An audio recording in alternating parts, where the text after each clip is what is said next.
Today we are going to see. What if Bella's revenge was guided by the King of Hell?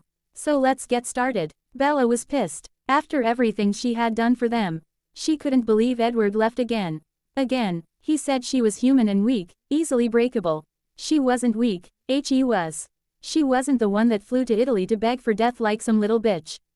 No matter how hard things got or bleak things seemed, she would never commit suicide. That was the coward's way out. She had raised her mother practically, taken care of her father until she lost him. The one person in this world she adored, but she would never harm herself, it would disgrace his memory. Her father was a great man and a great cop, he protected people from threats. Threats from strangers and others. Even threats from themselves. So no, she would not dishonor his memory and become a victim. All the Cullens had left her but came back after she saved their precious, golden child, from his suicide. They didn't stay long though because Arrow had demanded that she be changed, which of course Edward didn't want but was forced to agree to. Then there was still Victoria out after her. So Edward left again and took his family with him, complaining how little, human, Bella was too much trouble.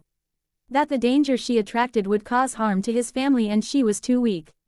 Not even worth the effort. Not worth loving, not worth changing. Then poof, they were all gone again in their super speed. Well, fuck that and fuck you, Edward Cullen. The only one left she didn't hate was Jasper. He had ran off after trying to attack me on my birthday, I could see the guilt in his eyes. I wanted to tell him it wasn't his fault but he ran. He never came back and I know the Cullens probably tossed him aside like trash just as they did her. He deserved better, he once told Bella she was worth it. Well, so was he would always be her brother. The one that willingly killed another his own species in order to protect her. She had always felt safe with him and she noticed how all the Cullens, even Alice, would watch him like he was some troublesome child. A burden, a blimp on the perfect family persona. If Bella ever saw him again, she wouldn't hesitate to walk right up to him, wrap her arms around him and tell him, "You are worth it to Big Brother." Bella wanted revenge, not just for her but for Jasper and for her father who had been killed by Victoria. She also wanted revenge on the pack. After Charlie died, they all blamed her because it was a vampire and she was just some fang lover. She had even warned the pack about Victoria but they didn't care, said she was on her own for getting involved with the Cullens. They didn't expect Charlie to be collateral damage and of course blamed her. Jake had even slapped her when she told them that it was their fault. The pack's fault because she had warned them of the threat and it was supposed to be their job to kill vampires. But no, of course they didn't want to take the blame.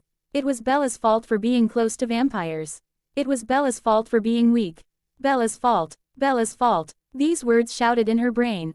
She heard them in Jake's voice, Edward's voice, Sam's voice, Alice's voice, and it kept going and going until it pissed her off some more. She wanted revenge, she wanted them to suffer. She wanted blood, so she dug through old books and myths. Surely if there were vampires and shapeshifters in the world there was something else. Something even more powerful. She was determined to find it and quickly. Before Victoria got tired of playing with her, before the Volturi came for her. Something that would help her get payback. Payback for her, for Jasper and for Charlie. There was just so much anger. It built and coiled in her stomach. Innocent and naive Bella was gone. A woman with a vengeance and a powerful wrath was born. So she looked and read and did research. She died until she passed out from exhaustion each day. Bella left after Charlie died, sold the house and took the money, then started driving. Never stopping unless it was for rest, food or research. Even truly though she found a book in some crappy library in some podunk town that actually made Forks look like a city. Seriously, the houses were miles apart. How did a library even survive here? But there it was, a book. It looked so old and was covered in dust. Bound in leather as black as night and hidden at the very back behind some other books. It spoke about demons. Real actual demons. One in particular caught her eyes though. The top of the page read, "Crossroads Demon," and even stated there was a King of the Crossroads. It stated you had to find a crossroad and bury a box with some personal effects and a picture in it. Then you would wait and someone would come to make a deal with you. They could grant you anything you wanted. The price was that you would only live for 10 years after. Then they would come to collect your soul. That fine print might have scared most people but not Bella. Hell, she thought it was a pretty good damn deal. No pun intended. After all, 10 years was way more than she was expecting after all. Eventually Victoria or the Volturi would catch up to her and she would die. In a lot less than 10 years at that. Bella didn't hesitate to grab the book and leave. She went back to her hotel and looked at a map to find the closest crossroad. Then she began to gather some personal effects in a picture and put them in a small box. All she had though was a box of Skittles. She chuckled while pouring out the candy. Hopefully they aren't too picky. She closed the box and ate dinner. She decided to shower and change while she waited for it to get dark. Nighttime just made more sense somehow. When it was finally pitch black outside, she grabbed the box and started walking out of the hotel room. Luckily enough there was a crossroad really close to the hotel, so she just decided to go on foot. The entire way there she was hoping this wasn't some hoax or load of shit. She was running out of time and out of ideas.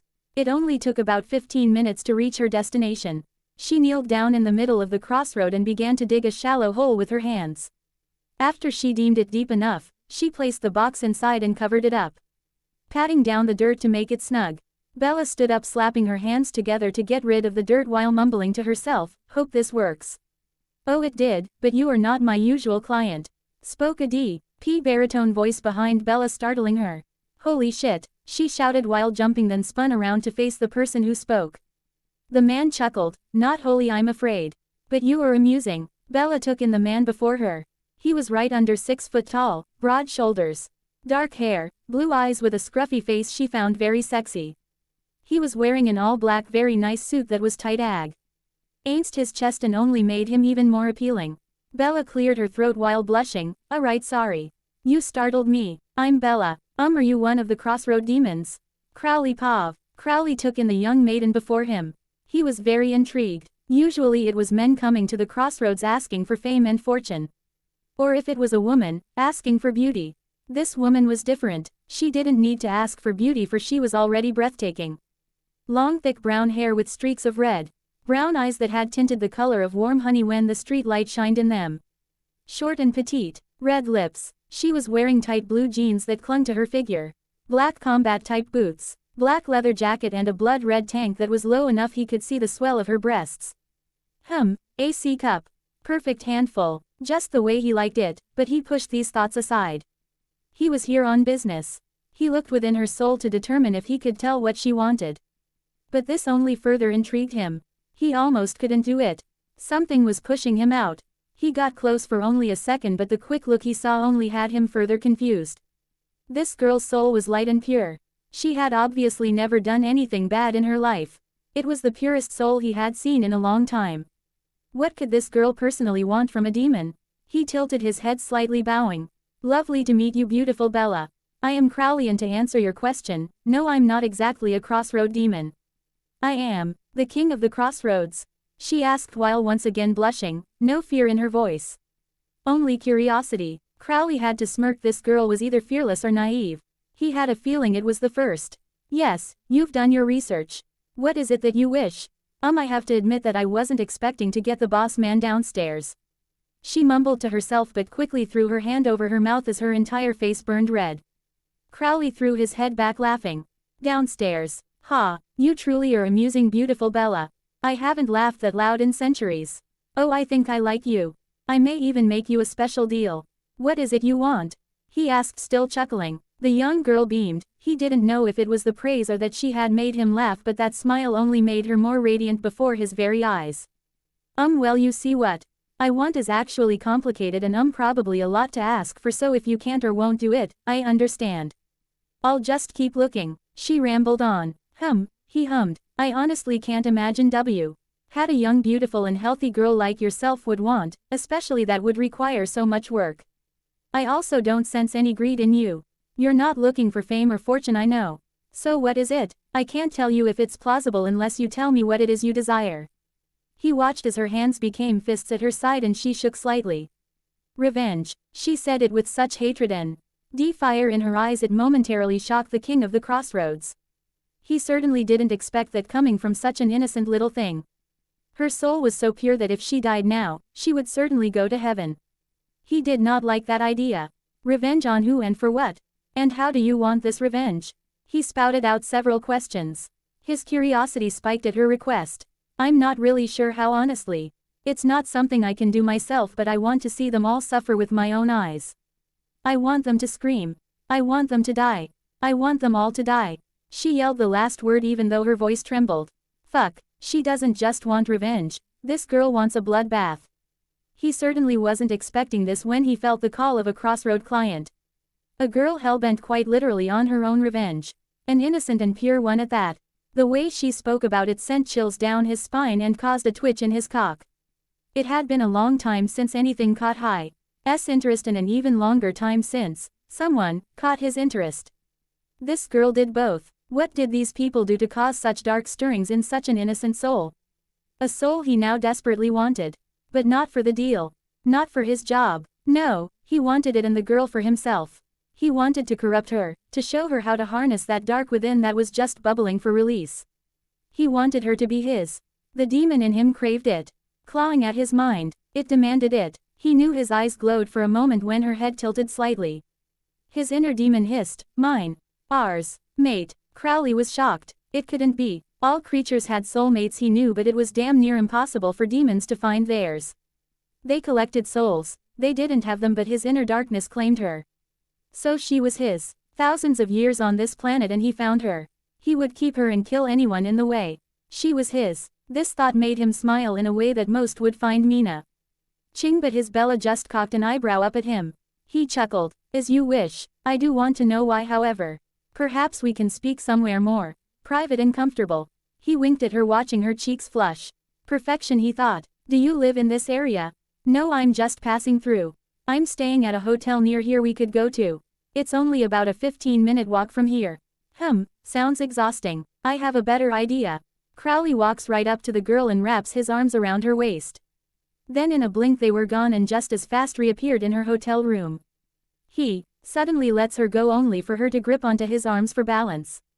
"Jesus," she shouts. Crowley wrinkles his nose at that. No, Crowley dear. Did you forget? CROWLEY. Do not use that term. It's annoying." The little brunette snorts. "Holy shit then, better." "No," he mock glares at her. "Holy hell," she smiles. Who the fuck would say holy hell? He stares at her like she is crazy, only causing her to quickly clamp a hand over her mouth. He can still hear the giggles though and sees her face turning red while she tries to contain them. He quirks his eyebrow at her and she busts. "Stay," peeing back from him and holding her stomach while laughing. He smirks at having caused his mate to laugh. This pleases him greatly, his inner darkness as well. Crowley walks over to a chair and sits while placing his feet on the table and his hands behind his head. He watches and waits for his mate to calm down. "Are you quite finished now, beautiful Bella?" She looks up at him and giggles again. "No." Ding her bead before she walks over and sits in the chair on the other side of the table. "Yes, and thank you for that. I honestly can't remember the last time I laughed at all." Crowley furrows his brows at this. Why would she not be laughing? He needs to learn all he can about her. He will not have his mate unhappy. It doesn't matter if he is a demon. All creatures are the same with their mates. Their needs and happiness is the most important. A mate is the only person a demon would willingly die for. "When was the last time you laughed?" "I was curious to know." "Before my father was murdered." She whispered brokenly and sniffled. "Murdered? Is she in danger?" "That will not do at all."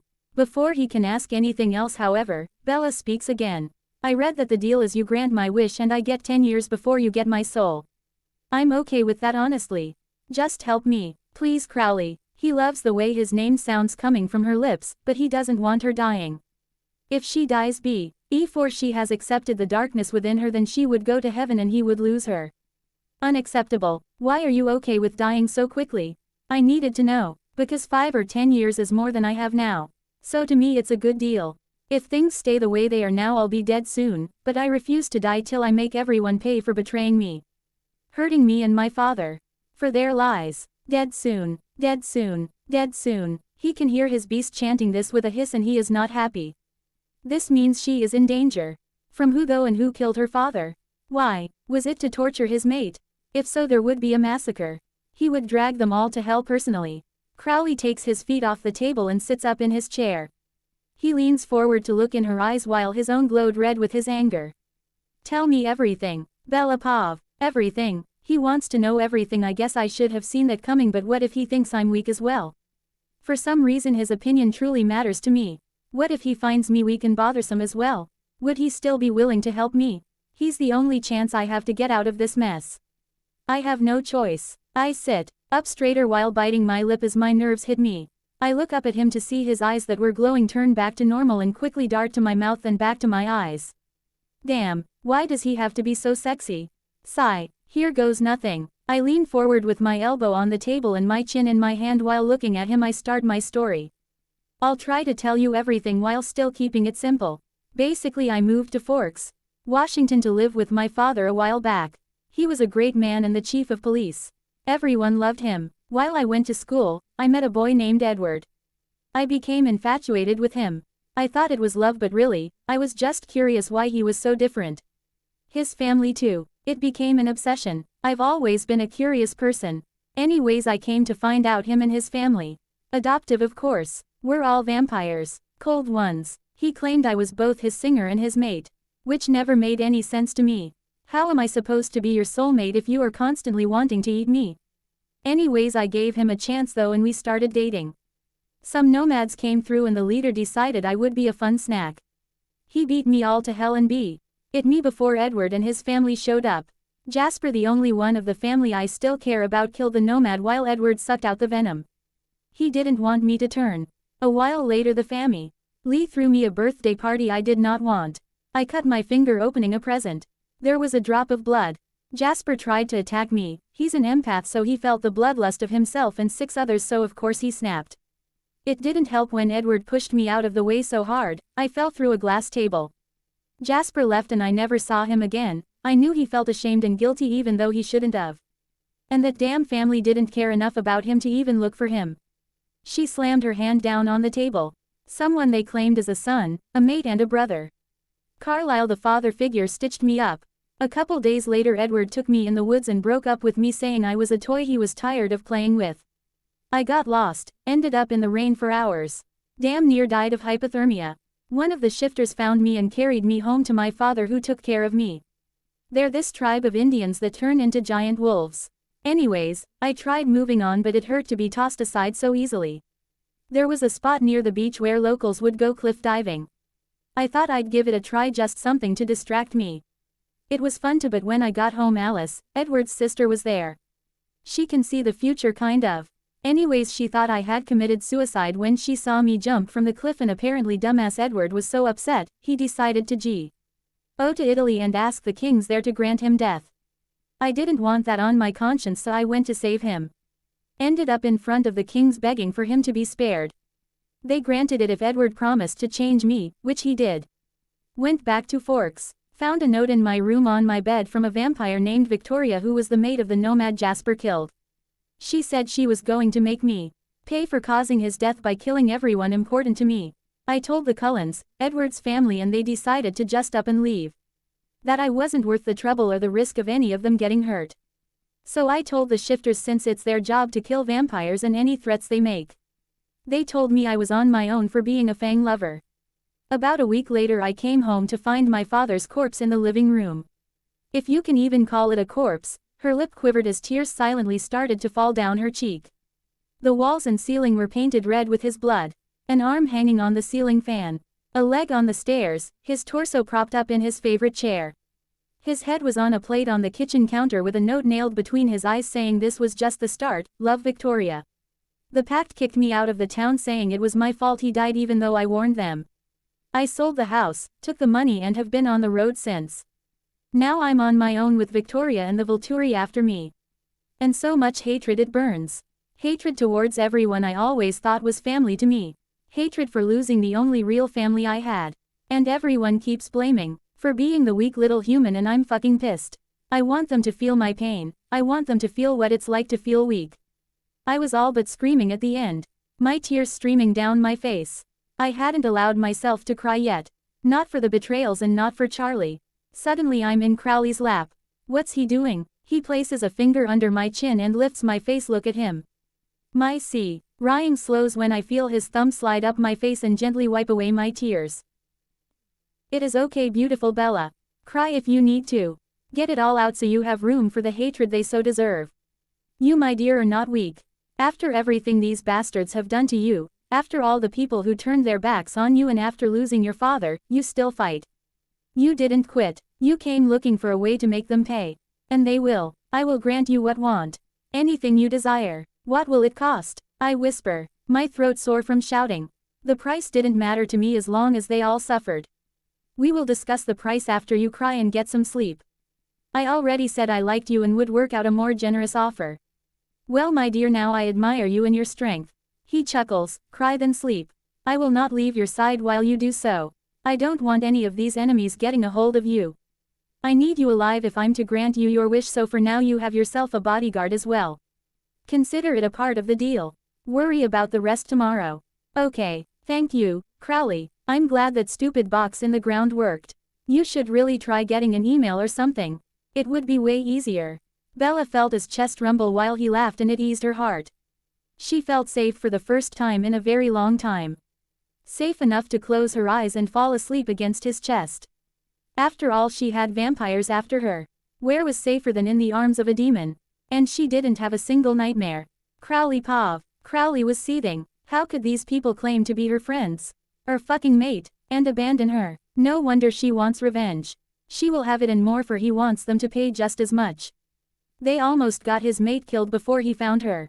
She was never that sparkling fucktwat's mate. He needed to know everything about these Cullens. Where this Victoria currently was. The Volturi were easy to handle. He knew them well. They owed him for ridding of the Romanians. Crowley was the reason they had their damn thrones. Still, he needed to know if they were looking for her. First was the immediate danger to his mate, this Victoria. Also, tracking down the Cullens may take some time and less. He didn't want to leave her, but he needed to take a trip back to hell.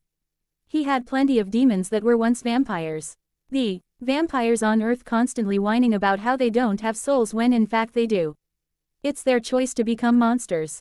Some vampires go to heaven, some go to hell. Well, most go to hell. He chuckled. And if any under his employ wanted to climb the ranks, then they would help him track down the bastards that hurt his mate. But what to do with her while he learns about these shifters, Victoria and Cullens? He can't leave her alone, and he will not trust her safety to just anyone. His inner darkness hissed at his thoughts, but there was only one person he knew for a fact wouldn't hurt her and would keep her safe. They weren't on good terms, but the feathery bastard was honorable. It doesn't matter if angels were meant to destroy demons, this one would never separate mates. Besides, he had no choice. He wouldn't leave her with anyone else, and while his darkness didn't like the idea, it did agree that Castiel was the best choice. Crowley stood up and carried his future bride, the future queen of hell, over to the bed. He waved his fingers and the blanket pulled back. He gently placed her down and reached for the blanket to tuck her in. His beautiful Bella stirred slightly, eyelids fluttering gently. She cracked one eye open and looked up at him, barely awake. Crowley, she whispered, I'm still here, beautiful Bella. Though I'm afraid I have to leave for a moment. I will be back as quick as I can. Where are you going? I thought a bodyguard was a part of the deal, Your Highness. She smiles and giggles all groggy like. He couldn't help but chuckle. Crowley adores the fact she does not fear him. He would never hurt her. I will not leave you unprotected. The only person I can trust with your safety will be here with you. I'm going to call him. I will return soon. I need tea. Oh, send out some people to find the ones that have hurt you and make plans. And the deal, we will discuss when I get back. Get some more sleep. You will be safe. You have my word. I trust you. He mumbles softly before once again passing back out. He felt a warmth in his chest he was not used to. It was uncomfortable yet soothing. He wanted to feel it again. She trusted me and I would not lose that trust. Crowley swore she would never feel betrayal by him, never fear, never pain. She was the only one he would never direct his anger or demon towards. It would destroy him if she ever became afraid of him. After he tucked her in, Crowley opened the sliding doors and stepped out onto the balcony. Castiel, come on, Feathers. Suddenly there was a trench coat flapping in the breeze beside him. What do you want, Crowley? The angel stood before him. Calm down, Feathers. I need a favor. Why do you think I would help you with a favor? Because it's something even you wouldn't say no to, Feathers. Don't worry, it doesn't go against any of your personal morals and other angelic nonsense. I said, rolling my eyes. He's always difficult. I find that hard to believe, Crowley. What could you possibly need help with that I would agree to? The angel complained. I need you to keep a human girl safe. Protect her while I'm gone. I won't be long. A day or two at most. A human girl? Why? Let me guess, she came to you for a deal and you want your payment. Castiel glared. Crowley growled, grabbed the angel by the collar of his trench coat and lifted him off the ground. Yes, she came to me for a deal. No, I'm not worried about her for the payment. Now you watch what the hell you say about my mate. Can you protect her or not? I will not lose her. She is mine, I growled in his face, eyes glowing. Mate, you've found your mate? Castiel asked softly, tapping on Crowley's wrist to tell him he can be put down. Yes, and she's in danger. She doesn't know that I am her mate. Someone claw. I am that she was their mate then abandoned her. I don't want her knowing we are mates till she sees that I would never do that to her. This bastard also left her life in danger. She is being hunted. I need her safe while I try to fix all of this. Crowley said after placing the angel gently back on his feet. Of course I'll protect her. Everyone deserves to find their mate, Crowley, even you. The angel said, placing a hand on Crowley's shoulder. For you to have one means there is something good in you still, no matter how very, very small. Crowley snorted and Castiel smirked. Now who would claim to be her mate? They should have known better, and who is after her? The more I know the better I can protect her. I won't leave her side, you have my word. The angel said, nodding. Some foolish vampire boy claimed her. She was also his singer. He abandoned her with another vampire after her. A woman named Victoria who already murdered her father. Everyone she ever considered a friend turned their back on her. Crowley was surprised by the expression that crossed the angel's face. He had almost looked angry. To claim someone as your mate knowing they aren't and abandoning them anyways. It's sickening. Mates are the world's greatest gifts. To be bestowed upon any and all creatures. It's blasphemy of the highest order. He yelled, throwing his hands in the air. Crowley looks at Castiel with a small bit of respect. He knew he was the right person to ask for help. Well then, Feathers, I leave her in your capable hands. I told her a bodyguard was a part of the deal. Just go with it. I've already warned her I had to leave to do some work. I need to send out some trackers. She knows someone I can trust with her safety will be here when she awakens. I understand. I will keep the mate bond a secret and protect her from any and all threats. Call me Feathers if there's any problems at all. Anything. You have my word, Crowley. He nods to the angel, then walks inside to see her one more time before he leaves. She's so beautiful she could pass as an angel herself. He reaches and brushes the hair from her face. Crowley, she whispers in her sleep. I'll be back soon, my beautiful Bella. Then in a black mist he was gone. Castiel Pav. Crowley and I were not on good terms even if we were currently working together to get to purgatory. Still, I understood why he asked me to protect her of all people. She was now the only weakness to the king of hell. Many would try to use her against him. Mates, however, were sacred and one of the main things angels are meant to watch over and protect. Though with the current state of heaven I knew even other angels would take advantage of this right now. It was war, still that thought brought disappointment to him against his brothers and sisters. It did not matter if I was going against even an enemy, I would never use a mate against them. I could not claim to be an angel of the Lord any longer if I did. I would not deserve such a title. Protecting the love of mates was the top commandment left by God for angels to follow. Watching Crowley stroke the young woman's face with a slight softness in his expression was certainly something I never expected to see. This young woman was his mate for certain. After he left, I thought it best to remain near her. Vampires were fast, I could not allow them to take me by surprise. The closer I came upon her slumbering form, the better glimpse I received of her soul. Still, it was blurry. She had some type of protection around her soul. I sat on the edge of the bed and examined her closely. She was a beautiful girl, truly. Her hair was longer than most humans these days. Well past her waist. But what caught my attention and surprised me the most was what I could see of her soul. So pure, so bright. She had clearly never done anything bad in her life. The girl felt strongly towards others. Anyone that fell within her good graces would be gifted. Her loyalty to those she deemed worthy would be unyielding. But that went both ways. Anyone that angered her would receive a wrath like God himself. She would be frightening if crossed. It was one of the purest souls he had ever seen since first coming down to earth. It would be a shame to watch as it became tainted, but it had to, at least to some degree, for her to be with Crowley. Though I knew in this case it would not actually be his fault. The moment she was abandoned, the dark took root within her. Even now I could see the smallest speck deep in her core. It would never dissipate. I'm not sure how long I had drifted in my thoughts, but the girl began to move and stretch like a cat. A yawn forcing its way out. Her eyes fluttering open and the sleep in them slowly clearing from her view. She turned her gaze onto M.E. with chocolate-covered eyes that had a gold tint. Good morning, I am Castiel. I am here to guard your body. I bowed my head towards her. She quickly covered her mouth with one hand to stifle a giggle. But my hearing was impeccable. Guard my body, huh? Well, thank you for that. It's nice to meet you, Castiel. My name's Bella. Are you a friend of Crowley's? I wouldn't call us friends, but we are partners, I suppose. We are working together at the moment. Are you a crossroads demon? I am an angel of the Lord. I watched with curiosity as the young woman opened and closed her mouth repeatedly, before she was able to speak once again. An angel? Yes. Why would an angel work with a demon? I'm not sure I am allowed to say. Perhaps you should ask him. That's fair. I'm sure it's not my business, it just seems odd. Are you really an angel? If so, where are your wings? Would like to see them. They are invisible to everyone's eyes because the sight of their true form would melt human eyeballs. However, I can let you see their shadow without any problems. Well, in that case, hell yay. I want to see, please. She bounced on the bed. Her enthusiasm reminded of me a child, and Dean. It made me smile. Dean still was not speaking to me after finding out I had been working with Crowley and it had been very lonely. Perhaps this girl would be my friend. Though after learning of Ario, Nay had betrayed her, perhaps she would not want a friend. That saddened me, but I hoped it would not be true. Very well. I stood and walked to the foot of the bed facing her. I summoned forth my power, causing the lights to flicker before going out completely.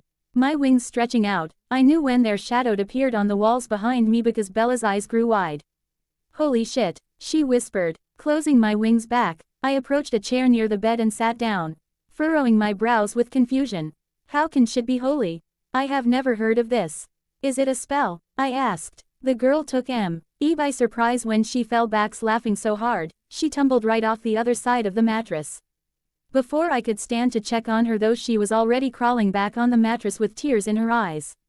The laughing never stopped. Was it something I said? This seemed to happen a lot since coming to Earth. First of all, Castiel, that was awesome. Thank you for showing me. Secondly, holy shit is just an expression someone uses when they are surprised. I take it you don't actually know much about Earth's sayings and customs. Things like that, right? She was very observant and intelligent. Oh, I see. No, I do not. I've been trying to learn, but still much does not make sense to me. Also, you are welcome, young Bella. Well, don't worry about it, Cast. I'll teach you and help you since you are guarding me. It's the least I can do. She shrugged her shoulder. Cast, it'll be my nickname for you. Friends sometimes use nicknames. Is it okay with you? Wouldn't want to offend an angel after all. She giggles. Yes, I like it. Dean called me Cass, but he no longer speaks to me. Does this mean we can be friends? Of course. I could use a friend. I don't have any anymore. I'm guessing this Dean was your friend. Why does he not talk to you anymore? This makes me happy. I don't have any friends right now either, not on Earth anyways, and yes, I considered Dean a friend. I would have even said best friend, a brother. He doesn't agree with my working with Crowley. Dean's a hunter, he hunts evil creatures. And Crowley being a demon is evil to him. I know you can't tell me the specifics of why you are working with him, but what about you? You can't tell me Crowley's reason, I get that, but why would you? It's a deal which you know is Crowley's specialty. I can't tell you what's in it for him, however power is in it for me. Angels are not perfect either. Right now there is a bit of a war going on in heaven. My brother Raphael wants to lead, but in doing so he will pick a path that could cost thousands if not millions of human lives. He is stronger than I am. I can't beat him right now, but with Crowley's help there may be a chance. So just because Crowley is a demon, is Dean is angry at you for working with him, but if you don't it could kill tons and Dean doesn't care. Because Crowley is a demon. That's what you are saying. She sounded irritated. Yes, I tried to explain it to him, but he would not listen. You have to know though that demons killed his parents. He hates them. That's no excuse. He is selfish. If he considered you half the friend you seem to consider him, he would listen to you. This is people's lives at stake. Besides, you are a damn angel. You have your reasons for doing whatever it is you are doing. Nobody is perfect. You are going to make mistakes, but a true friend stands beside you and helps you make them, then helps you clean up afterwards. I am your friend now, Cast. I will not turn my back on you. I know how that feels. I may make suggestions and give my input, but I will always have your back. Plus Raphael sounds like a dick. She huffs, crossing her arms. Thank you, Belle. I chuckle. It has been lonely. I smile at her frustrated expression. Belle, huh? I like it. Nobody has ever called me that. I'll have your back if you have mine. Let me know if there is anything I can do to help you clip Raphael's wings. I couldn't help but chuckle again. This girl is strong, she is running for her life but is willing to throw herself within an angel war just to help me. Someone she only just met but she has claimed as her friend even after all she has suffered. She's extraordinary human and she will have my loyalty. I have a feeling she's not just a gift to Crowley but to anyone she cares about. I feel stronger for just having been in her presence. Even my grace feels brighter in my chest. Thank you, I will let you know. And I will not let any harm to come to you, my new friend. Bella Pav. I had to hug him. He looked so sad when he spoke about Dean, but he was still willing to be my friend. It felt like it had been so long since I had someone I could consider calling a friend. Even after everything I had been through and all the betrayal I had endured. Something told me I didn't have to worry about that with Cast. My heart was telling me this. I gave him a squeeze and he awkwardly patted my back. He was adorable, an angel, yet he seemed surprised by any affection. That broke my heart a little. I was determined to show him that he had someone he could count on. I had a feeling he needed me as much as I needed him. After I hugged him, I sat back and my stomach growled. I couldn't help but blush. It was loud enough the neighbors probably heard. Cass just patted my head and chuckled. It seems you are hungry. Shall we order something? We can have it delivered. Don't worry, I got it. I'll order pizza since I slept so late. Do angels eat? No, it is not required, though the vessel sometimes desires it. Vessel. I can only be on Earth if I am within a human vessel. So you're like possessing the poor guy? I suppose in a way, yes. However, angels can only inhabit vessels if the person lets us willingly. We cannot do it against their will. Oh, well, that's good then. Still, you are using a human body cast. You should probably eat. You may not need it, but he does. I bet he would be starving. I never really thought of it since I can't feel the hunger, but I suppose you are right. I will eat whatever sustenance you pick. Great. Food is always more enjoyable with company. Be right back, I said, jumping off the bed. I'm actually quite happy Castiel agreed to eat, and so easily as well. It's been a long time since I've gotten to eat with someone else. There was my father, but he's gone now, and of course the Cullens never ate. I wonder if Crowley eats. Now I have someone to enjoy food with me. I'll order dessert as well and some cokes. After I order some pizzas and brownies, I turn around. From the phone to see Cast still sitting at the table. I wouldn't tell him, but I was worried for a second that my loneliness had caused me to imagine both him and Crowley. But if he's real, then so is Crowley. I missed him already. I felt safe with Castiel, but with the King of the Crossroads it felt like a different kind of safe. His scent of fire, cologne and whiskey was relaxing. Not a single nightmare or bad dream of any kind after he placed me in bed. All done, Cast. I paid over the phone. Do you mind listening for the door while I shower and change? I'm still kinda dirty from digging that hole to summon Crowl. I don't mind, Belle. Call if you need anything. I'm in tune to you now, so you can yell for me or pray in your mind and I will hear you. Seriously, that's awesome. Also good to know in case I ever get kidnapped. Yes, it would work wherever you are, but I don't like the idea of you getting stolen. Is this a possibility? I want to know how I can better protect you. I telephone. You what, let me get cleaned up and we will talk it over while we eat. K. I see Castiel nod and I turn to go through my bags. My style changed after I left Forks. Most of the clothes I had were picked out by Alice and Edward. And I hated them. They were conservative like a damn nun and old-fashioned. Brightly colored, even some floral. That was not happening. I'm 18 years old, not fucking 60. I grabbed some skinny jeans, my usual boots, a blue tank and my toiletry bag. I do my human moment quickly. I guess it's still considered a human moment since I'm surrounded by demons and angels now. I giggle. By the time I make it back out of the bathroom, Castiel is sitting at the table with the food and drinks laid out. He just sits there with his hands in his lap looking out the window like a child waiting for permission. It's adorably sweet. I quickly join him and sit at the opposite chair. When I look up, he has already turned my way. How do we eat triangles? I smile. I know he's heir to guard me, but there's just something about him that makes me want to protect him too. Just copy what I do, Cast. Don't worry about it. He nods and follows my movements to pick up a slice and bite. Once he has it down, we both quickly finish the whole pizza and move on to the brownies. I really like these brown squares. They are brownies, it's a dessert almost like a cake. They are some of my favorites too. After we finish the last of that as well, I notice Castiel scrunch his face slightly and look up at the ceiling. What's wrong, Cast? It is Dean. He is calling for me. Do you need to go? I will not leave you. I can always go with you. That is not a wise choice, besides I don't think I want to go to him this time. Last time he trapped me in holy oil fire and left me. Crowley had to come release me. He sounds sad. Wait, he's your friend and he trapped you? What is holy oil fire? It is the only thing that can trap an angel. It's a special oil, you make a circle on the ground with it and then when an angel is inside it you light the oil on fire. The angel is trapped and cannot leave until the fire is gone. And how long does it take for the fire to die out? Forever. The fire never dies unless someone puts it out. So he could have left you there forever. Literally. And he's your friend. I'm sorry, Cast, but if I ever see him I might just break his damn nose. I seethed. He chuckles but his eyes soften in my direction. I have to admit I would like that, besides if you hurt him too badly I could always heal him. We may not be on good terms right now but I still don't want him to die. I nod. You can heal. Yes, with just a touch. Only humans, however. I suppose I shouldn't be surprised since he's an angel. Healing though. And wings. I've probably lost my damn mind at this point, but I just find that fucking awesome. Say, Cast, would you heal me? I mean, can you heal me? I have some unique injuries. What do you mean? Well, I have a bite on my wrist I would very much like to get rid of. I also have claw marks on my back though.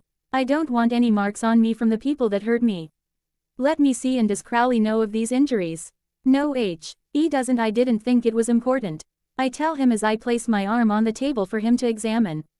This is the bite of a cold one vampire, not the typical kind that Dean hunts. There are two kinds. I guess that makes sense. Yes, many times the original type had been nearly extinct, so the mother of all creatures made a stronger kind that would not be so easily killed. She actually didn't mind the balance of hunters killing her children and her children killing them back, but she doesn't like it when it's taken so far that they almost don't exist anymore. I suppose that makes sense. Still, I think she went a little too far on her new batch of vamps. So can you heal it? Yes, let me see your back first. I nod and turn around to straddle my chair. My hands reach, grabbing my shirt and pulling it up to the back of my neck so he can see. Belle, was this a spirit warrior shapeshifter?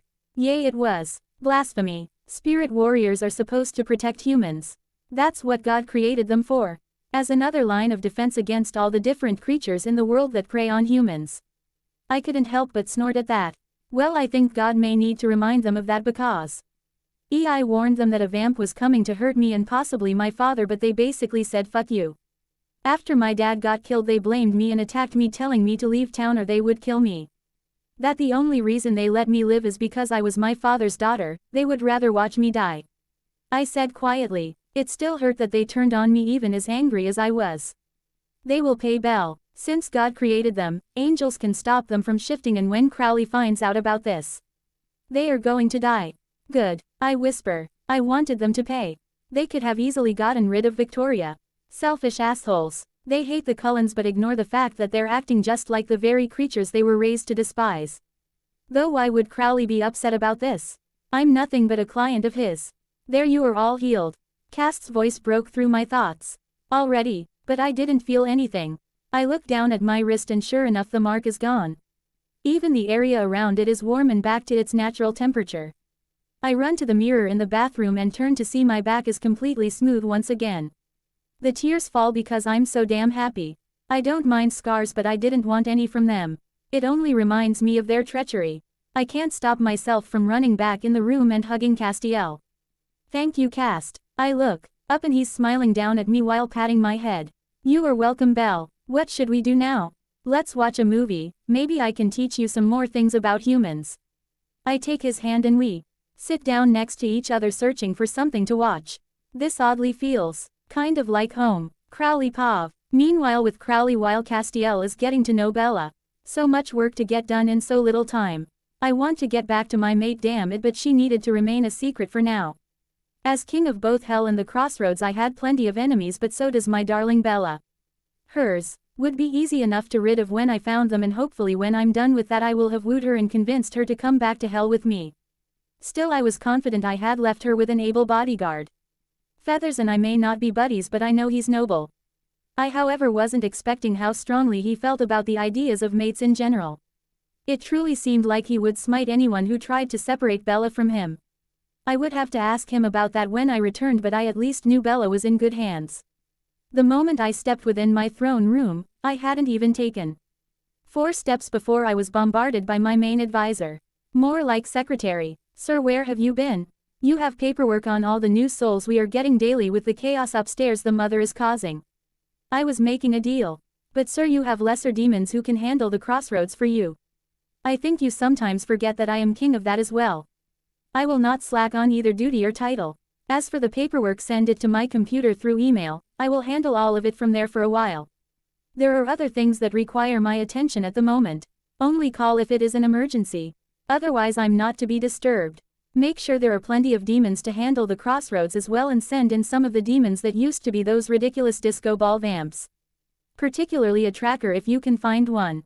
Yes sir. I watch as he scurries away. Like the others, he fears me and I revel in it, however seeing the fear this time also makes me yearn for my maiden.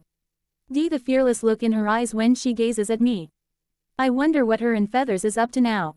At least I don't have to worry about him trying to flirt with her. That damn angel was clueless to the ways of intimacy. My Bella also seemed like a welcoming person. Perhaps she would be able to get Castiel out of his depressive funk he has been in since he argued with Moose and Squirrel. By the time I had walked all the way to the other side of the room and sat in my throne, the doors opened revealing 2 lesser demons. Both male and identical, twins. You wanted to see us, Your Majesty? They asked simultaneously. Well, that's creepy, I thought as a menacing smirk graced my face. You both were vampires at one time, correct? The ones that sparkled. I couldn't help the chuckle. It would always be ludicrous in my mind. Yes, Your Majesty. They spoke together. Do you know of a coven by the name of Cullens? They looked at each other then back at me with confusion. Yes, we know of them. We knew of the leader Carlyle when we were alive, but we know even more now. We like to learn what has happened to our old race whenever we are on the surface. How the hell can they say so much and still speak at the same time? Tell me everything you know about them. I demanded. May we ask why you are curious about them? Their existence pisses me off. Need there be more? Both twins chuckled and smiled. We hate them as well. They are vampires, yet they eat from animals, not humans. The only one we respect is Jasper, but he is no longer a part of the coven. The leader is Carlyle. He's a doctor. A doctor? Surely they didn't say what I thought they had. The laugh escaped me nonetheless. Why deny your nature as well? No wonder they were all idiots. His Bella thought highly of the one called Jasper, so he meant no harm to that one anyways. In fact, he was pleased he was no longer with the Cullens. That meant Jasper wouldn't get caught in any crossfire. A doctor, idiotic. What else? What of the others? How many is there? Any gifts? There are 6 altogether now. The leader Carlyle, no gift. His mate Esme, also no gift. Emmett, we believe he kept his newborn strength. He's larger and stronger than the others. His mate Rosalie, if she has a gift, it's the gift of being an utter bitch. Alice, she sees the future but only based on decisions that have already been made. If you don't make a precise choice until the last second, she won't see it coming. Lastly, there is Edward. The demonic growl rips from my chest before it can be contained. That little bastard. Continue. I speak through gritted teeth. We are not surprised by that reaction, Your Majesty. Most hate him. He is a spoiled and demanding child. Carlyle gives him whatever he wants. His gift makes him cocky and he truly believes he is above everyone else. He can read minds. The good news is that they don't know anything about demons. Alice's visions only work on creatures she is familiar with, and Edward's gift is the same. So you are saying they wouldn't hear or see us coming? Yes, Your Majesty. What about a vampire named Victoria? She was mated to one named James. We had only come across them a couple times. Nomads aren't often seen. Still, you know what the woman looks like, correct? Yes. Was either of you a tracker? We both are. Excellent. I want you to this Victoria as quickly as possible and keep me updated on her location at all times. While you are doing this, if you hear anything about the Cullens, you are to notify me as well. My sentence was disturbed by my phone beeping as if I had received a text. I glanced at it quickly in case it was Castiel, and sure enough it was. He sent me pictures. Perhaps he knew I needed to see her. The smile on my face quickly left Weaver when I spotted a bite mark on her arm and claw marks from her shoulder down her back to her hip. Jumping from my throne, I began to pace before a growl tore from me, so threatening the walls began to shake. A painting fell to the floor and even the twins took a step back from me. I want to know everything about them. Nothing is to be missed from the reports. I want updated daily on that bitch's whereabouts. Pictures. They will die when the time is right, and it will be slow. I hissed at the end of my rant. The twins shook slightly in the occupancy of my rage. We will do as you wish, your majesty. We will leave immediately and begin our search for her and learn what we can. The both bowed and ran out the door. The shifters would be easy, they never left their home. Now the question was to kill them first and the Cullens are all together. His mate should choose, he wanted to give her the revenge she dreamed of, rightfully so. It was time to get back to my mate, but I also needed tea. Oh, keep up with my work, so I grabbed everything I would need to stay on top of my duties while I was away. Along with a couple of other items he needed for his mate. Once again his black mist wrapped round him and carried him back to his Bella. When he arrived he leaned back against the patio door, taking in the sight. Castiel and Bella sitting on the bed with their backs against the headboard. However, she was asleep and leaning against the angel's shoulder. Castiel with a small smile, looking more at peace than he had ever seen before. Looking comfy, snuggled up with my mate Feathers. The Esprit Sajan, however, never left the angel's face as he turned his head to look upon me. You Crowley are a very lucky man. She is extraordinary, he sounded in awe. Developing a crush on my woman, are you? I chuckled. You know I would never come between mates.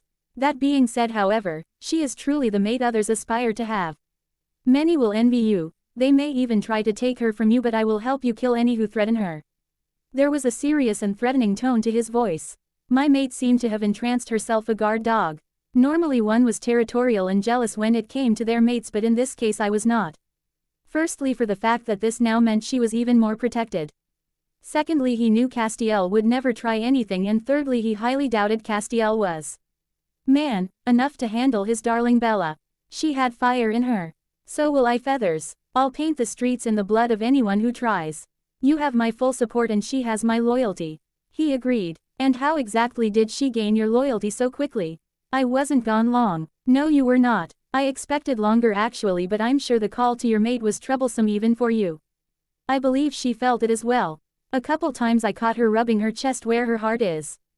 Don't worry, not in pain, more like she could feel something missing. She also spoke your name in her sleep earlier.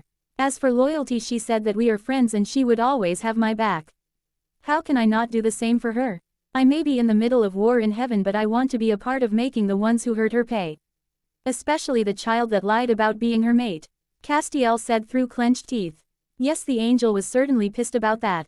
Yes, that reminds me. You seemed quite a Dama. NT on the whole mate thing and them being sacred. What's that about? I asked, placing my things on the table. Just like Earth was given commandments, so was heaven. The very top order was that mates ere the greatest gift our Father made equally for all. And whose love was to be protected with our lives. I see. Then your reaction makes sense. I know how seriously you take your responsibilities. However, how do demons have mates? This part continued to baffle me. Why would we have mates? I'm sure you already know that Lucifer created demons as a rebellious act against our Father in hopes to upset him. However, that wasn't what happened. God loved all his own creations. Angels and humans. Lucifer making you only made you seem like grandchildren to him. Children created by his own child. He, however, was not your maker and could not do more for you besides also granting you the ability to have mates as well. I have to admit that surprises me immensely, Feathers, but I'm still curious as H. How out of everyone I'm the one with a mate? How? There is nothing good left in me, Castiel. Surely you have seen her soul. It's so pure still. Demons don't have souls, and if we did, it would be the exact opposite of hers in every way. How could I deserve a mate? I had placed more people in hell than anyone else. It was my damn job to. Crowley, demons do have souls. Nothing can exist or live without one, even if you don't feel your soul. It doesn't mean it's not there. And anyone who is capable of love can have a mate, Crowley. And before you say anything, just because you've never been in love doesn't mean you are not capable of it. There's a first for everyone, even the king of hell. Careful, Feathers, I might start to think you like me. This revelation was pleasant, brought me hope that I could in fact make my mate truly happy. I hear his chuckle. Who knew he had a sense of humor under that trench coat? I laid out all of my items and got to work. All of the drama on the surface was causing me more work than usual. I needed to stay on top of it all, however, so my advisor didn't send someone to fetch me and find out about my mate. I would like to stay, Crowley. Castiel spoke. What of your war upstairs? I asked. If things get too dire, they will call me. Until then, I would like to stay and help protect my new friend. Also, if she has people after her, she may become injured. If I'm here, I can heal her again. Again? You healed the marks you sent me? Yes, she asked me to. Belle said she didn't mind scars but didn't want any from them. I don't blame her, it would only be a painful reminder. And Belle. I sneaked a glance at him from over my computer. She called me Cast, said that friends sometimes nickname each other. You or Crowl, Crowl huh. I leaned back in my chair with a smirk, locking my fingers behind my head. I could get used to that. Crowl, Bella whispered in her sleep again. My smirk only growing in intensity. Yes, I could get used to that indeed. I said, leaning forward in my chair to continue my work. It would be hard trying to focus on the computer with my gaze drifting up to the gorgeous brunette every few minutes.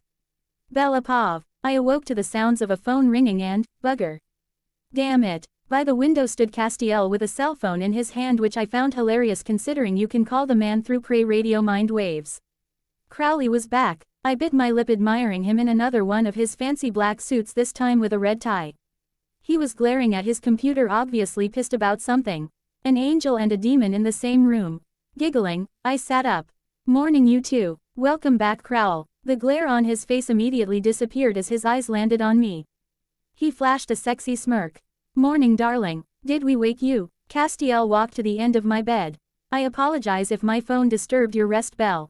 I couldn't help the smile that graced my face. It's okay, Cast. Is it Dean again? He sighed while running his hands through his hair. Yes, it was. Suddenly his phone beeped with a voicemail. Listen to it, Cast, it could be important, and if it is you will regret not knowing. You still care about him, I can tell. Cast sent me a grateful smile and nod before turning around and walking out onto the balcony to listen to the message. I sincerely hoped it was an apology from Dean. Cast truly seemed hurt when he talked about him yesterday. Do I get any life advice as well, darling? Well, that depends. Do you need it? And why are you glaring at your computer like it bit you? I giggle. Being the king of hell and crossroads means double the work. I've been trying to catch up on picking punishments for all the incoming souls lately. I had what you could call my advisor send the paperwork on my computer but I haven't gotten as much done as I should. My phone is also going off with deals from the crossroads that need approved. Wait, I put my palm up. Rewind. What? He asked. Did you just say, E King of Crossroad and the King of Hell? Ah yes, I suppose I did forget to mention that little tidbit earlier to you. Little, you're the king of freaking hell? I asked with my mouth hanging open. He nodded, looking nervous. That's fucking awesome. Crowley let out a breath and began to chuckle while shaking his head. Wait, I'm not getting in the way of your work, am I? No, darling. That's what computers are for. He smirked and went back to typing. Well, don't you have people to help you with that? We are demons, Bella. You can't truly trust anyone to help. Besides, it's my job. Jobs. He was willing to help me and yet also trying to stay on top of his responsibilities. I never wanted to get in the way of anything. He's only been kind to me so far. The least I can do is help him, I thought. So I got up out of bed and walked over to the table where he was. What can I do to help? You don't need to do anything. I know, but I want to. You are going to exhaust yourself, Crowl. Let me help, please. You are keeping me alive, damn it. I want to do something. I looked into his eyes to see him examining me. Not sure what he was looking for, but his gaze made me nervous. He was so good looking. The light scruff on his face sexy. I bit my lip wondering what he was thinking about until his face went from contemplation to cocky. A smirk that was pure panty melting. Fuck. Very well. Then I know what our deal will be, darling Bella. Okay, what do you have in mind? Before he could answer, however, Castiel stormed back into the room and sat on the edge of the bed looking both hurt and angry. It made my heart wrench. One sec, Crowl. He nodded to me. I walked over and stood in front of Cast. What's wrong? What did he say? I asked while gently squeezing his shoulder. Apparently something caused Sam's mind block to crumble. Now he's unconscious. Dean thinks I did it to get them off my trail. I would never do something like that. What do you mean mind block? M's soul was tortured by Lucifer when he got locked into his cage. Death is a very powerful man. He placed a block to help Sam. Those memories could possibly destroy him. And that asshole thinks you did it. That pissed me off. Castiel was a sweetheart. I hear Crowley laughing and turn to see him quirking an eyebrow at me. You just hear about Lucifer, being locked in a cage, a soul being ripped apart. Death the literal reaper doing mind voodoo. And that's what you ask? Huh, didn't really think about the rest. I just shrug my shoulders. My life has been 10 kinds of crazy for a while now. I guess nothing surprises me anymore. Besides, I like learning about all this a little at a time. I think all at once would fry my brain. They both chuckle. Cast, give me your phone. I say while snapping my fingers. He looks surprised and confused. Why? Just do it. Phone. Now. Don't make me dig through that trench coat, mister. His mouth fell open but he scrambled to get his phone from his pocket before placing it in my hand. I scroll through till I find Dean's name then press call. It only rings a couple times before a man picks up and starts yelling. Cass, what the hell did you do to my brother? He's been unconscious since you did something to his damn head. Firstly, you need to shut the fuck up, jackass. Who the hell are you? Not your damn business. But stop blaming Castiel for all your fucking problems. I know he did this. Oh, and when did this happen? Yesterday afternoon. Well, Cast didn't do it, asshole. Oh, and how do you know, sweetheart? Because Castiel was in bed with me all day yesterday and all night to baby. So you want to blame someone, find the right person to blame, or better yet look in a fucking mirror, you bastard. But you will leave Castiel the fuck alone. I hang up and drop the phone back in his coat pocket before turning back to the table and taking a seat once again. I look around since it's quiet now and notice Cast's eyes are huge and his mouth agape. Crowley is leaning back and starts laughing his ass off while looking me. I look up at him all innocently. Sue, about that deal. This only causes him to laugh harder and now Cast is joining in. Was it something I said?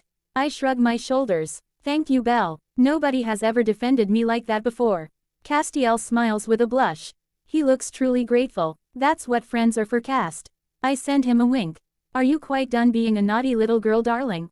Crowley asks huskily and winks while turning his computer around to face me. For now, Crowl. I look up at him, biting my lip. I can't help but flirt with him. Hell, I didn't even know I could flirt.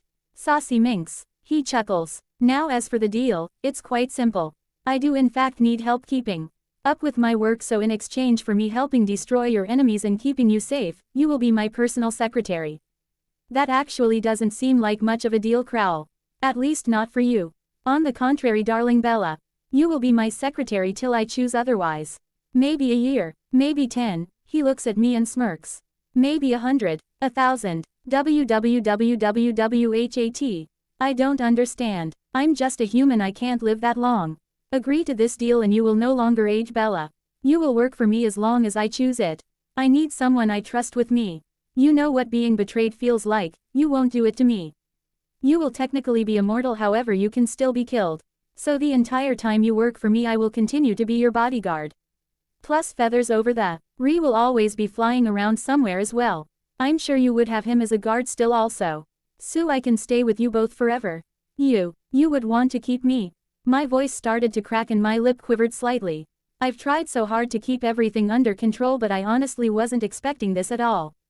Before I can stop it, I feel a couple tears slip past and down my face. I quickly look down and away from both of them.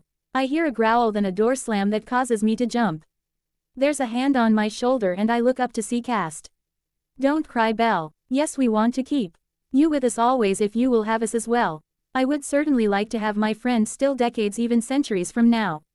I know Crowl offered it, but he seemed so angry a second ago, he might not want to now. He is not mad at you.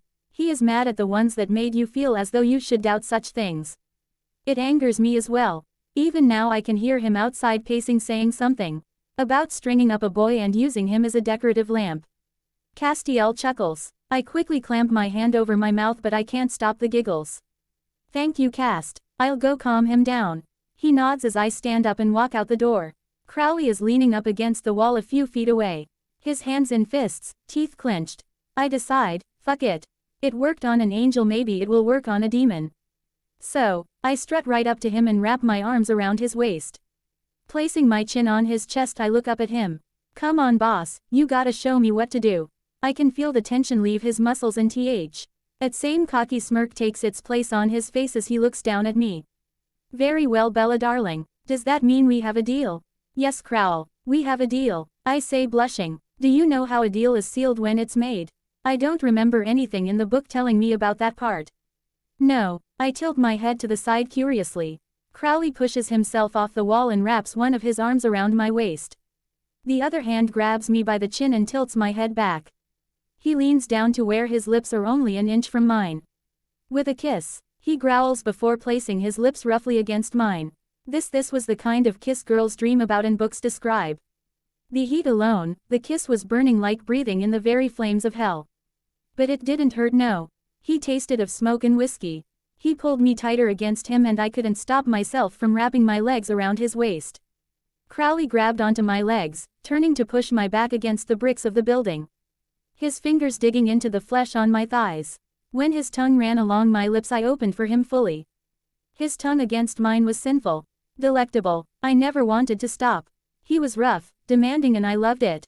I couldn't have stopped the small moan even if I wanted to. And I didn't want to, but I think he seemed to like the noises I was making because suddenly a hand was in my hair gripping and tilting my head at an angle where he could deepen his kiss even more. I slid one of my hands across his chest while I dug my nails in his scalp with the other, causing him to growl and press against me harder. There was no space between us. I could feel his hardness between my legs. I'm not sure how much time had passed, but either way it was over too quickly. He pulled back only slightly and lowered me back down to where my feet were on the ground. My breathing heavy and my face red, I'm sure. Still he leaned his forehead against mine and looked me in the eyes. You belong to me now, Bella. You will not age. You will not leave me. Ever. He growls out possessively, only turning me on more. I need you to be the one person in this world that I could trust with my life. I'd never hurt you or betray you, Crowl. I can't explain it, I just know the idea of either hurts me. And I meant it. I wanted to be someone he knew he could count on. For the first time I see a genuine and gentle SMI. Look come from him before he places a soft kiss on the top of my head. I know. He looks me straight in the eyes. I trust you. And my heart flutters. Crowley Pav. Damn, I'd heard of the attraction between mates. The stories anyways. But that kiss, my dick was going to be hard for a while.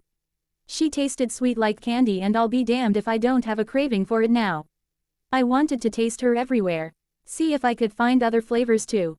Devour her till she screamed my name. Those little moans alone would haunt my very thoughts every time I looked upon her now. I wanted to woo her though. So I needed to be patient, but still I couldn't help but be pleased she agreed to our deal. It was clever if I do say so myself. She expected a deal after all, and with this she will be bound to me. She is mine. I grab her hand and led her back inside to her seat at the table and sit her down. I lean forward to pull the laptop closer to her. When I glance up I see Castiel smile and mumble, "Lucky bastard. It seems my mate has corrupted poor Cast with her potty mouth. Usually I'm the one causing corruption. I can only imagine the trouble we will create together." Glancing back at the computer. "See this folder here," I say, pointing to the one labeled New Souls. "This is really quite easy. Each page you click on in the folder will show information on one of our new souls. It will tell you why they were sent to hell, all the things and sins they have committed that got them there, their age and so on. At the bottom of their page will be a box. You simply decide what level of punishment you think they deserve. It's a scale of 1 to 5. 1 is the easiest and 5 is the worst possible torture you can imagine. Then simply save. When you are done I will email it back to my advisor. So I'm deciding what they deserve. Exactly. You seem like someone who is honest in their judgments, also you know what the consequences of their actions throughout their life could cause to someone else. I'm Sue. You will see plenty similar to something you have been through.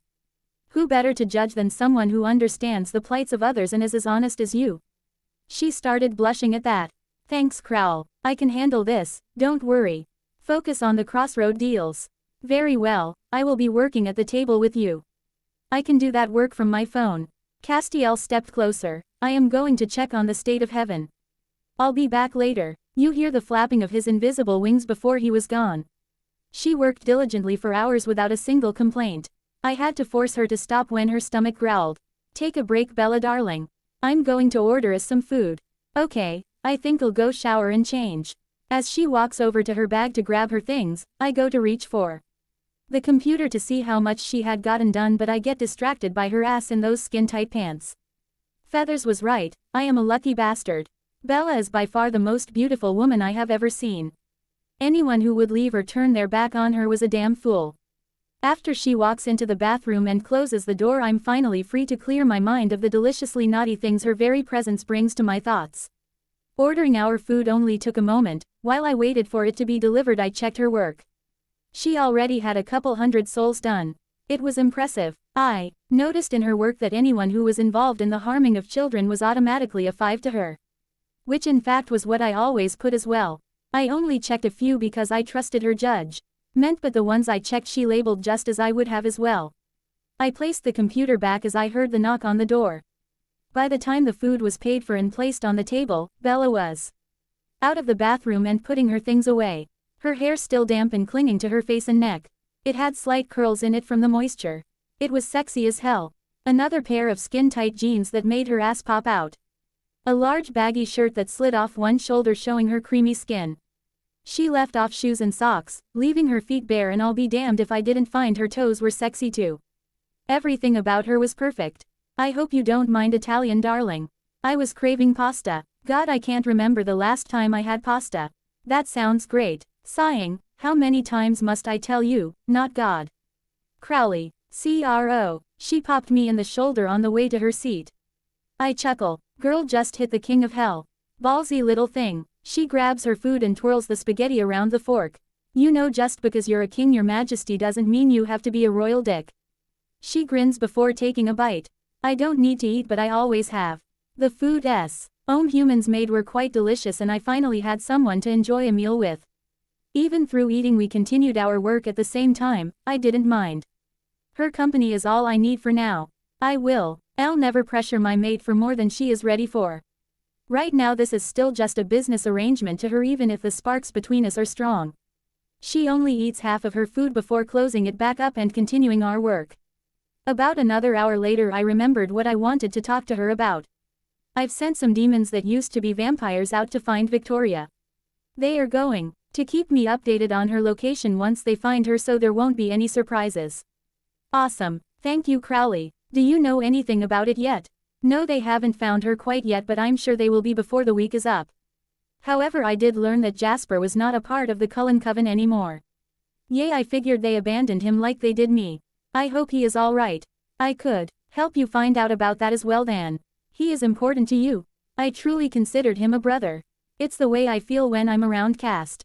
Then he will be found for you as well.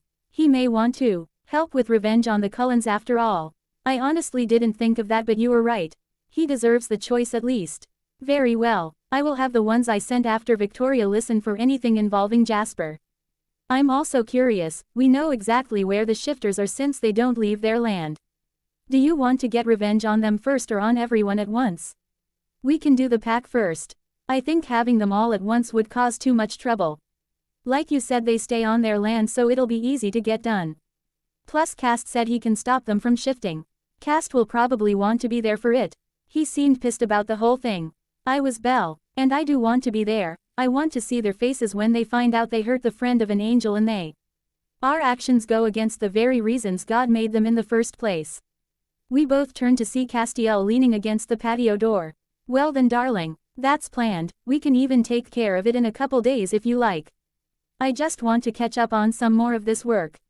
Sounds good to me, Crowl. Bella grabs the rest of her food and waves it at Feathers. You need to eat again for your vessel, Cast. I watch as the angel obeys and reaches for the food, then begins to eat. I have to admit though, guys, I'm a little scared. I want this more than anything, but they nearly killed me last time I was there. I'm not even allowed to go back to visit my own father's grave. I growl at this. You have my word they will not come anywhere near you, Bella. Feathers and I will kill them first. While we are there, we will pay respects to your father. I will take you to see him whenever you wish. Castiel hums and nods his head in agreement while stuffing his face with food, causing my little mate to giggle. I know. I don't think I can be scared with the two of you by my side. Just don't leave me, she whispers. Never, we both say at the same time. She smiles while still typing on the computer. What about the others? Cullens, says Castiel. I've yet to find them, but I had an idea about that as well. First the wolves, however. Laughing grabs our attention. Castiel and I look upon Bella, wondering what had come over her. She's staring at my computer and laughing so hard tears are in her eyes. This is just too fucking good. Oh my god. She clutches her stomach. Well, I think I know exactly how to find Victoria and trap the bitch now. Secondly, Crowl, is there a worse punishment in hell than level 5? She asks so happily it's terrifying. My cock twitches. Down, Cerberus. I think. Yes, there is one. You put an S instead of a number. How do we trap Victoria? I ask my mate. Take an S, you damn cunt. She mumbles while typing on my computer, then looks up at us. When I go to bury my mother that Victoria just killed. She will probably be waiting for the funeral just to get to me. We can grab her before she grabs me and kill her. Well, torture then kill her after what she did to my dad. Belle, how do you know she just killed your mother? And are you not upset that she is gone too? Castiel asks, and I have to admit I'm curious upon the answer myself as well. No, I hate my mother, especially now. She turns her head away, not looking us in the eye. Why, Bella darling? I ask. She turns the computer around and pushes it over to me. See for yourself. She's apparently one of your new souls. And don't you dare change that, Crowley. My mate hisses while getting up and stretching. I'm getting some air. She mumbles and walks out onto the patio where I can still see her. Nay Dwyer, age 37, placement, hell, cause of death, murdered. Location, Arizona, spouse, Phil Dwyer, age 32, placement, heaven. Children, Isabella Swan, age 18. Child's father, Charlie Swan, age 39, placement, heaven. Sin, infidelity, cheating on both spouses with their best friends. Phil's, David, John, Trey, Greg, Bill, Charlie's, Billy, Harry, Deputy Ron. Sin, starvation of own child. Child had to find their own food. Victim, Isabella, ages 5-14. Sin, child labor. Child had to work to pay bills. Victim, Isabella, ages 5-16. Sin, child abuse caused by her and her past boyfriends, physical, verbal and mental. Victim, Isabella, age 4-14. Sin, allowed men to molest child while she slept. Victim, Isabella, age 11-14. Sin, attempted murder, suffocation because child did not cook dinner. Victim, Isabella, method, strangled, age 14. Darkness, darkness. All I can see is red. I know my demonic eyes are out for the world to see right now, but I can't calm my anger enough to care at the moment. I think someone is ling my name, but I can't hear them over my own demon's growls. I roar and grab the things closest to me, smashing them in pieces. Mine, mine, mine, this bitch allowed and caused this much pain to what is mine. Mine, I growl while throwing the table into the wall. The sounds of it splitting and crashing all around me. I grip my head, trying to soothe the inner darkness. Crow, crowl, Crowley. I feel pressure against my lips and my head. My vision of red finally starts to clear and fade. When I can see once again, I notice my hands are no longer in my hair but wrapped around the waist of my tiny little mate. Her sweet lips pressed against mine, and her hands are the ones now in my hair, tugging at the ends. I lower my hands slowly to her waist and squeeze gently while backing her up against the wall. My lips never leave hers until she is pressed tightly against myself and the wall. Instead of pulling away, I lower my head to rest on her shoulder. Crowl, her soft voice right in my ear is all it takes to settle me completely once again. Her hands now gently running through my short hair. I'm sorry, darling, I whisper. Castiel snaps his fingers and everything is now cleaned and fixed in the room. It's all right, Crowley. Neither of us mind. You didn't harm either of us in your rage. The angel spoke, but he sounded pissed off at this new information. I'll give the two of you a few minutes to calm. I'm going to see if I can find my brother Balthazar. He will want to be there when we confront the wolves. He chuckles, but the laugh fades away along with the sound of his wings flapping. He's right, Crowl. I'm not upset. I was surprised by how angry you got though. By the way, why was your eyes all red? It was bitchin'. She giggled. I snorted at her enthusiasm. Only you, Bella darling, would say something like that. When our darkness takes over, or our inner demons, you could say. Our eyes change. In my case they turn all red. Most turns all black. A few others all white or yellow. Is it only when you are angry, or can you do it whenever you want? I can do it whenever I choose, easily. It just gets stuck that way when I'm angry though, until I can calm down. Well, Elle, now that you're calm and not breaking things, can I see? I can't help but chuckle and place a kiss on her nose. You are odd, darling, but I am pleased they don't frighten you. Yes. I pull back from her just a couple steps but place my hands on each side of her head against the wall and look in her eyes. I feel the red take over, and I know it has worked when she graces me with a bright smile. Our hands stretch out to my face and I feel her fingers lightly brush my cheeks and brow. They are a beautiful red, Crowl. She whispers. I can still feel her fingers sliding across my face. I've never been touched so gently by someone before. Isabel, I whisper, leaning forward to capture her lips with mine in what is the softest kiss I have ever given or received. My Isabel, I whisper in her ear. I can see the effects of my voice on her. The shiver that runs down her back. The goosebumps that appear on her arms. I want her so badly, but not yet. She needs to see that I will give her whatever she wants. That I will never turn my back on her. Then I will take her. On every surface. In every state. Every continent. Even in hell. I will fuck her upon my throne. Our throne. My queen. My darling. My Isabel. Do you feel better now? She asks, her hands resting on my chest. Yes, darling. Thank you for calming me, however I don't want you to be in the path of my rage again if possible. You wouldn't hurt me, Crowl. There is such conviction in her voice it makes me smile. She is right. I would not. I know. Just a precaution, darling. I can't see anything when I go in a rage. It's all instinct. The instinct to destroy and kill. I am a demon after all. I place one more kiss on her brow. Come, let's do some more work while we wait for Feathers. She giggles. It's Castiel. Cast. Stop calling him Feathers. Now, darling, he has never complained, and besides, friends have nicknames, right? I wink at her. Oh, so you are admitting that you consider him a friend? She quirks that adorable little eyebrow at me. Shish, darling. I put a finger over my lips. Nasty little buggers hear everything. Let's keep that a secret, I don't know. She sighs while crossing her arms across her chest, pushing her wonderful breasts higher. My eyes immediately shift to look upon the mounds.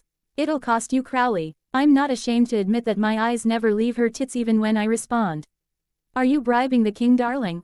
I lick my lips and notice her breathing pick up. Her breasts moving up and down quicker. And what is the cost?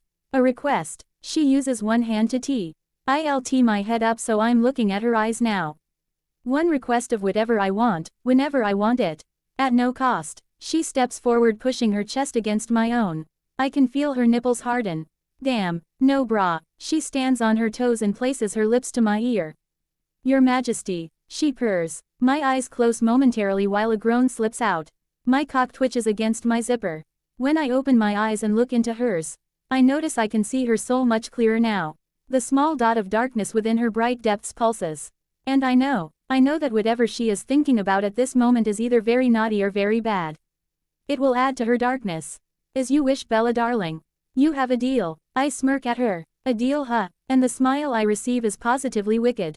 Guess that means I need to seal this deal, huh? My eyes widen at her assumption, but before I know it, she has her hand wrapped around my tie and pulls me down, slamming her lips into mine. Behave, behave, behave, I chant to myself. Oh fuck it. I growl while lifting her and tossing her onto the bed. My lips move hungrily against her own, my hand wraps around her throat, squeezing only enough that she feels it. Never to hurt her. The moan she releases at this causes my cock to harden and push against my zipper. I'm tempted to damn my plan to woo her and just fuck her right now. I can feel my resolve breaking every damn time her tongue rubs against my own. Cassie, you didn't tell me we got to watch live porn. Oh, this is wonderful. It's like a birthday present if we had birthdays, of course. A British accent cuts through the sexual fog in my head. And I'm actually thankful, but of course I won't tell the feathery bastards that. I almost ruined my own plans to make my mate fall in love with me first. I was so into the feel of Bella beneath me I didn't even hear them fly in. I groan and move to stand up, pulling Bella along with me. It seems company has arrived, darling. Name's Balthazar Gorgeous. He gives a slight bow to my mate. But please don't stop on my account. It was getting quite good. Bella turns every shade of red on the color chart before Castiel sighs, then hits the other feathery bastard in the back of the head. Ow, Cassie. Why the abuse? Such a human thing to do. Balthazar complains while rubbing the back of his head, causing me to smirk. Even I am surprised the quiet angel did it. I saw it on the Three Stooges movie Bells made me watch.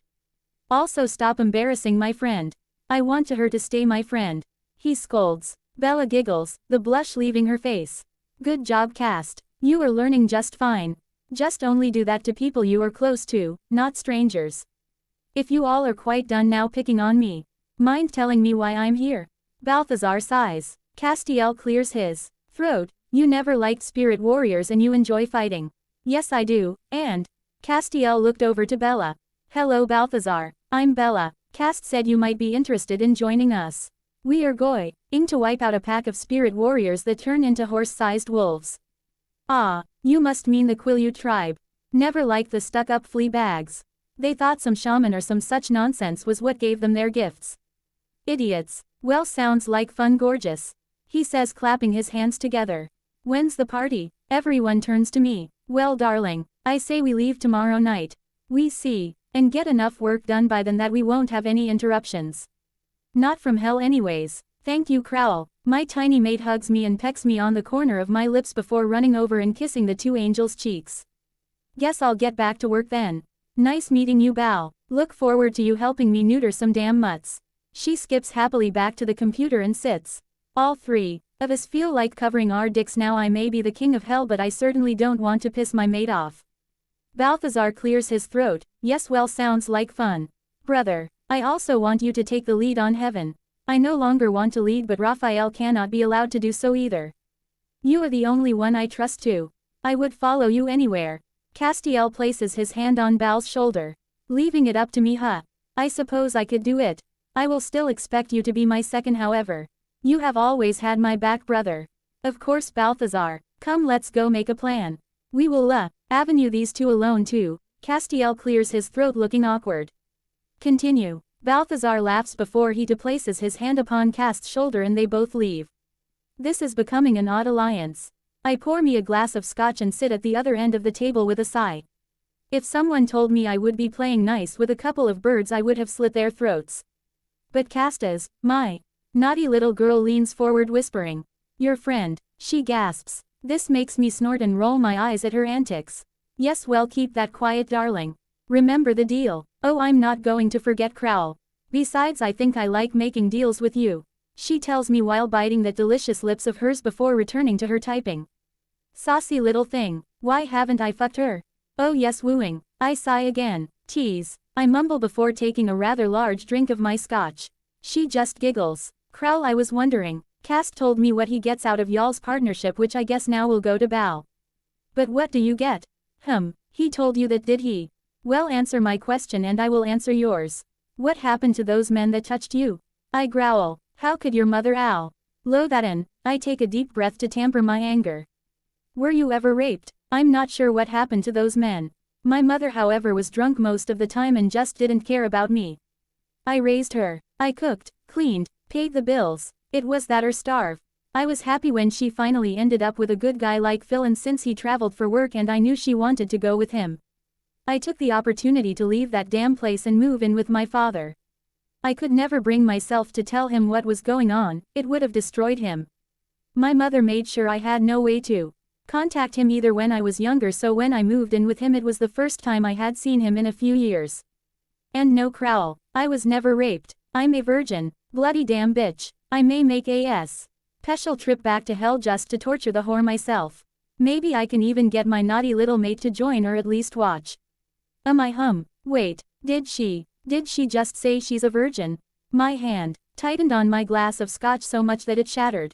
Untouched mate. Bella Pav. Can you break the king of hell? I think I just broke him. After I answered his question, he first seemed pleased. Even started humming, but now he's frozen in place. It feels like it has been 5 minutes and I don't think he's moved at all. He looks kind of silly, but I better not tell him that. I want to giggle. He.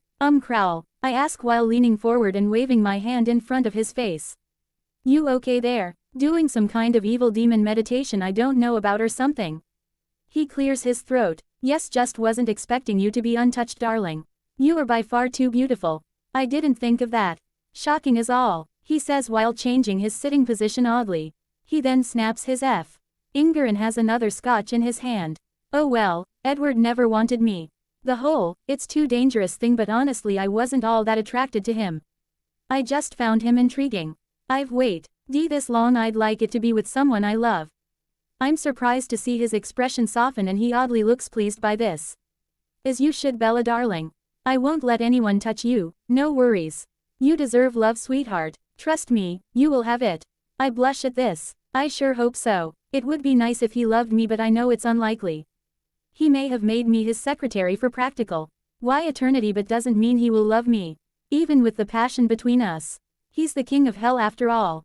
What could he find interesting in me besides a deal or two? Thank you, Crowl. Now you saw it. You would tell me what you get out of your deal with Cast if I answered your question.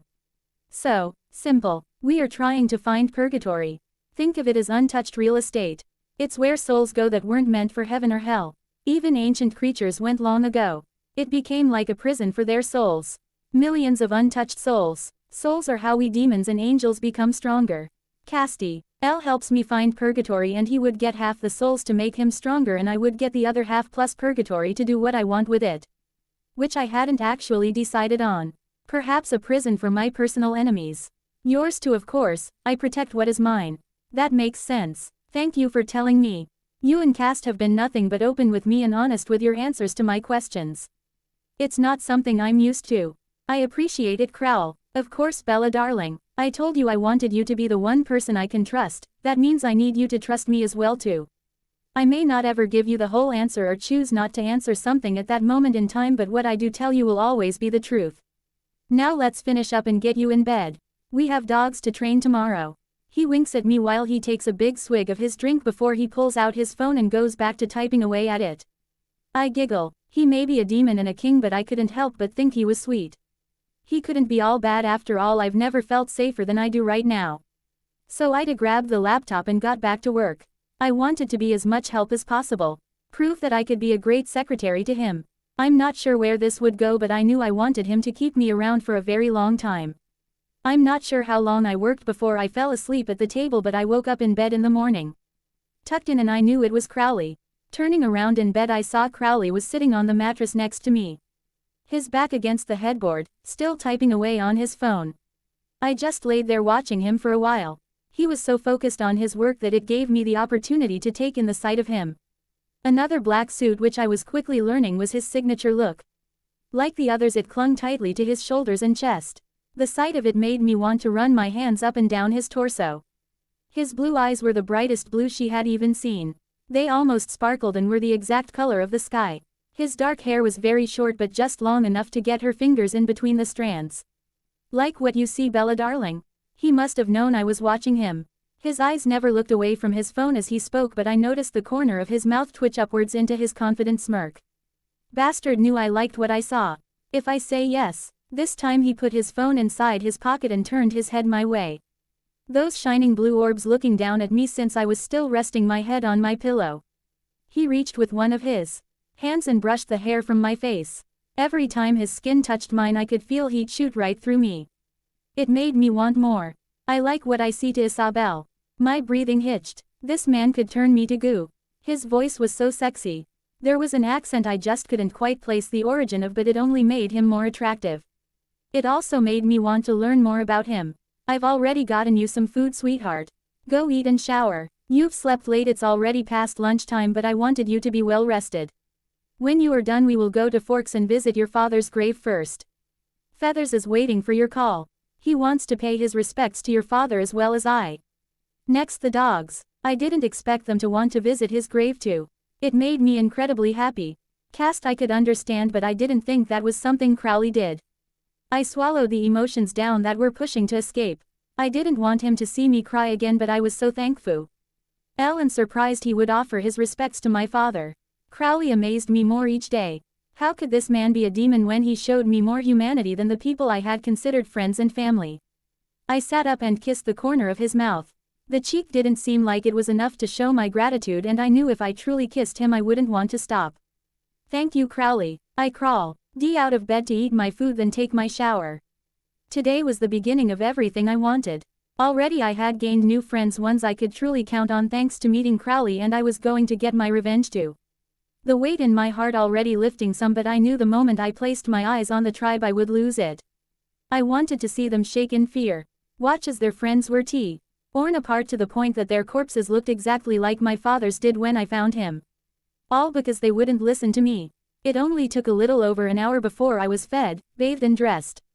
I wore black jean-like leggings that had some holes along the thighs and knees. A black tank top, black boots and my black leather jacket. I was finally getting to say my goodbyes to my father.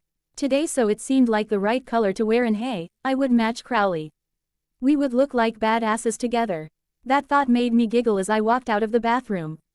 The moment I stepped out, I heard whistles. When I looked up, Balthazar was whistling and winked at me. Crowley had whistled too, but was slowly walking towards me. He stopped next to me and wrapped an arm around my waist. Castiel was rolling his eyes at his brother. I felt Crowley's breath as he leaned into my ear. You look absolutely sinful, darling. His deep accented voice in my ears caused chills down my spine and heat to gather in my lower abdomen. I had to clench my thighs together. His voice alone made me want to do sinful things. Well, I finally get to visit my father, so all black seemed fitting, and besides, I shrugged. Couldn't wear white. Think of the blood stains. I wrinkled my nose at that. Crowley threw his head back laughing while the two angels chuckled. Very true, darling. I can always get you more clothes though. He's right. Any of us could snap our fingers and you would be in all new clean clothes, so don't worry about being messy today, sweets. Belle winked at me. We all have your back today, Belle. But I want you to point out the ones that hurt you to us. Cast growled. That left the scars on my back. That slapped me. Or that threatened to kill me. Crowley growled and pressed me against him tighter. Someone slapped you too, darling. Who? His name's Jacob. He was best friend growing up and even claimed to be in love with me. It surprised me and hurt. It was humiliating. He just stood there while his friend shifted and dug his claws in my back. My father. No wonder you want these mangy beasts killed. Let's get this show on the road then.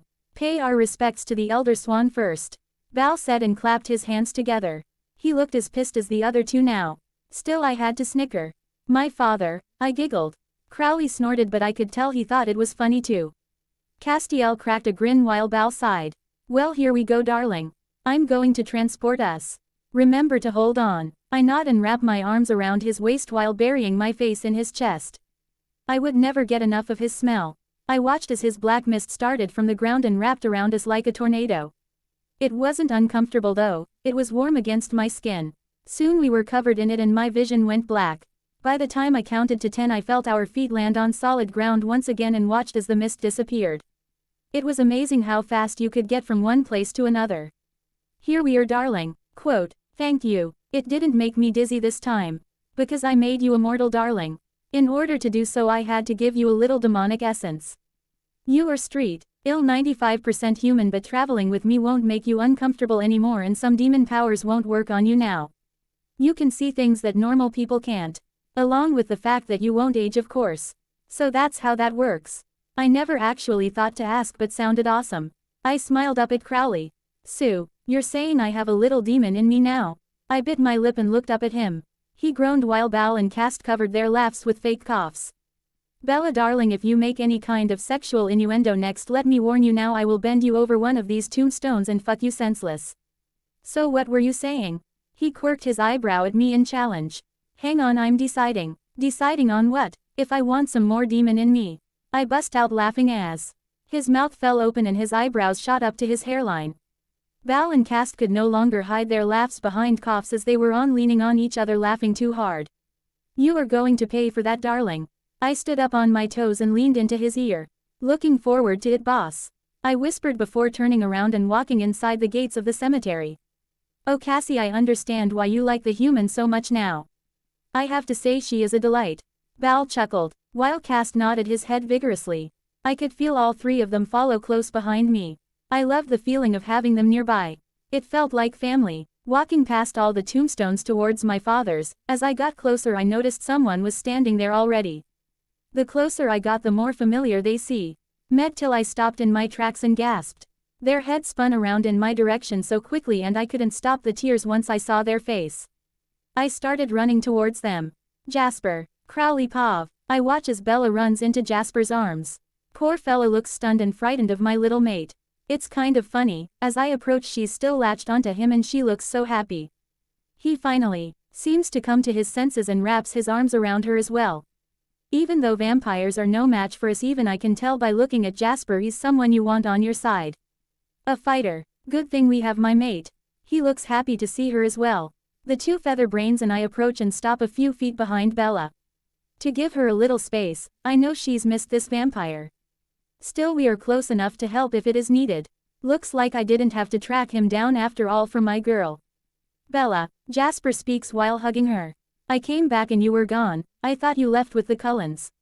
My sassy little thing just scoffs at that notion. I can't blame her for that. Fuck the Cullens, Jasper. Why are you here at my dad's grave? I came back finally to see how you were doing, and I heard about your dad's passing. I'm so sorry, Bella. What happened? And why aren't you with the Cullens? Victoria left me a warning. I told the Cullens and they said I wasn't worth the risk and left. Told the pack to, but they pretty much said the same thing. Victoria killed my dad. Jesus. They just left you. Those fucking pussies. And the pack left you to fend for yourself as well. I can't believe this shit. What's going on now, lil darlin'? And who are your friends behind you? I can't really seem to feel them. My little mate flashes a huge smile. She looks so happy as she turns to face us. If I was human I would have stopped breathing. The way she looked at me stole my breath from my very lungs. I want her to look at me like that for eternity. She lifts her hand and points at each of us. That's Castiel and Balthazar. They are angels. Real angels. She giggles as she noticed Jasper's eyebrows shoot up. And that is my new boss. I'm his secretary. Crowley, the king of hell. And yes, I'm serious. You're pulling my leg, lil darlin'. Crowley, will you do the eye thing please? She leans towards Jasper and whispers, you got to see this shit. It's so cool. She gig. Less again and they both turn my way waiting. Even the feathers are looking at me. I sigh and give her a fake scowl that only causes her to wink at me. Minx. However, I want to move this along and I know. She is just trying to prove that what she says is true. He won't believe otherwise. So I focus and feel as my entire eye, even the white parts, turn red. God damn. The vampire explains and takes a step back. Castiel clears his throat. Please watch how you speak about our father please. Jasper rubs the back of his neck nervously and chuckles. Right, sorry about that. Bella giggles. Don't worry Jasp. They won't hurt you. They're my friends. Crowley was going to help me find you too. I'm glad we ran into you. Why did you want to find me? I thought I might have frightened you. Of course not Jasp. I know you were feeling everyone's bloodlust. Don't worry about it. You were the strongest in that stupid coven, so if you had really wanted to get to me you would have. But you turned away. I trust you with my life, brother. She gave him another hug. I missed you so much. I miss you to lil darlin'. So what are your plans now? Well, we are actually planning to kill the Cullens after what they did. Crowley is going to get me out of trouble with the Volturi, and right now we are here to kill the pack after they refused to help me and let Charlie get killed. Castiel stepped forward and placed a hand on her shoulder. You didn't tell him we want to help you kill them because they almost killed you to Belle. And threatened to kill you for good if you ever came back even to visit your father. They what? Jasper growled. Castiel nodded. She had large claw marks down her back I had to heal for her. She said the one named Jake slapped her and stood back to watch as she was hurt. Oh, I'm going with you. I'll kill anyone that put their damn paws on my sister. Jasper's eyes turned black and he stood straighter. Bella grabbed his hand in hers. I would like to have my brother with me. You can come with us after as well. I thought you might want to help with Cullens too, and I would like to have my brother back. You're the only vampire I trust. The only person I considered family I still have left. We know how to get to Victoria too. That's where we are going after we finish with the pack. Jasper knelt down and my mate jumped onto his back. Then let's go rodeo. Giddy up Major, my mate shouts while kicking him. I chuckle at Isabel as she jumps happily upon the single most dangerous vampire in the world like he's a damn pony. As long as she is happy, that's all that matters to me. I use transport along with the angels to the wolves' land. I can see their homes huddled near each other like a very tiny village from my human days. We stand here for about 10 seconds. Before Jasper stops next to us and lets my mate down. Isabel bounces over to me with a huge smile on her face. She looks glorious with her wind-swept hair. Makes me want to see how it looks after I completely ravage her. A thought for later. I wrap my arm around her and we walk towards the homes. When I kiss her on top of her head, I see Jasper behind us, cock his head to the side at me. Ah yes, the empath. He can probably feel the bond of mates between her and I. I send him a wink to confirm his suspicions. He should know I may be the king of hell, but she will always be safe next to me. He smirks and nods his head in my direction.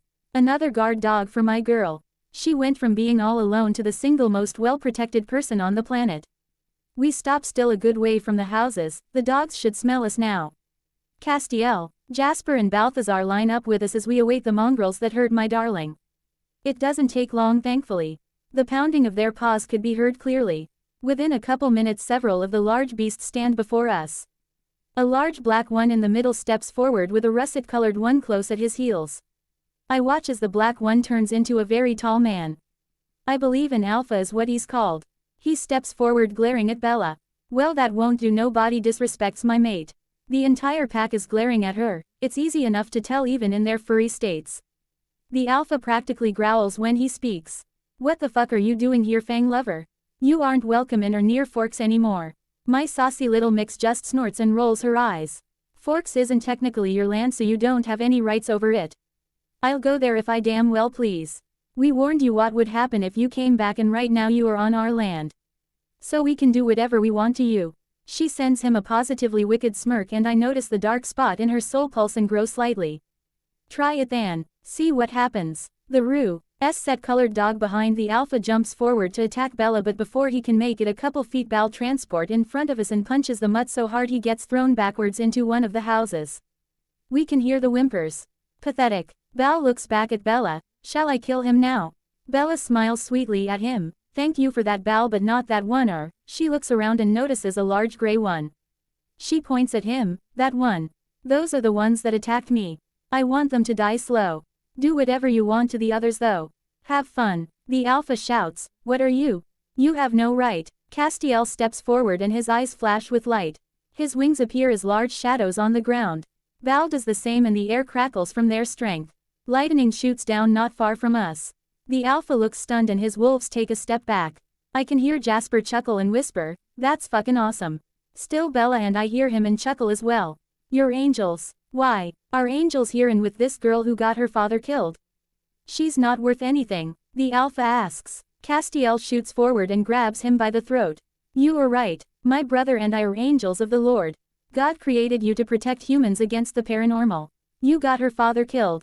You let him die. You harmed a human, which is against God's reason for creating you. Therefore you will be punished. She has asked for you and your pack's death as repentance. I accept, he growls before pulsing his magic and forcing the entire pack into their human forms. Now you die. His angel blah. Drops from the sleeve of his trench coat and he shoves it into the Alpha's chin and up through his head like a skewer. When he pulls it out, he drops the body to the ground as blood pours out in AP. Ooh on the ground and drips from his weapon. That's what I wanted to see. That look on all your faces. My mate seethes. The very look I had when I found my father's corpse because you were all too big of pussies to do your damn job. You're all going to go to hell and I'll be waiting personally. She smirks. And I'll be damned if I didn't start rocking a hard-on of the century. Fuck. I nuzzle my nose against her throat and give her a light kiss on her pulse. I feel her take a deep breath. Yes you will, Bella darling. I'll make sure they receive whatever punishment you wish even after they're dead. My little mate bites her lip and winks at me. I swear she was sent to torment me sometime. Test my resolve. I fucking love it. The darkness continues to slowly grow within her. She's perfect. Street. Ill, mostly light, but I believe she will always be at least half light. Her love for others is too strong and pure for her to be anything more than mostly light. One day I will receive that love, and thought makes my chest tingle with warmth. Another large man speaks. We were created by God. Why does she get to decide our fates? And are you an angel too? He asks, looking at me. Isn't this the one that you said left the claw marks on your back, Bella darling? I ask. Yes, Crowl. He tried to kill, even threatened to rape me to death if I came back to visit my father's grave. She glared at him, but I heard the tremble near the end. She was afraid of this one and he had threatened to defile and kill my mate. The red haze took over. I whistled and my black mist brought forth my personal hellhound. Of course Bella and I were the only ones that could see it. She could because she had my energy in her to keep her young. Why are your eyes all red? Paul stuttered. I couldn't answer. Huff over the squeal Bella made as she bounded towards my hellhound and began to pet each of his 3 heads. Oh, you're all so cute. Yes you are. What good-looking boys. She cooed as she took turns scratching behind each of their ears. Who are you big cuties? She had to reach directly in front of her to pet them since the hound was as tall as her. I sighed. She's going to make him soft. I glared at the one called Paul. I am the king of hell and a demon. That's why my eyes are red. And that, I pointed towards the invisible hound my mate was petting still, as a hellhound. You nearly killed my Isabel. And you threatened to defile and kill her. I'll let my hound use you as a squeaky toy, then drag your pathetic and disgusting soul straight to hell. Congratulations, boy. You just got pushed to the front of the line. I shouted in his face and I watched as he tried to crawl back away from me and a couple tears fell out. I turned towards Bella. Darling, would you please let the hound do its job now? I promise I will let you play with him later.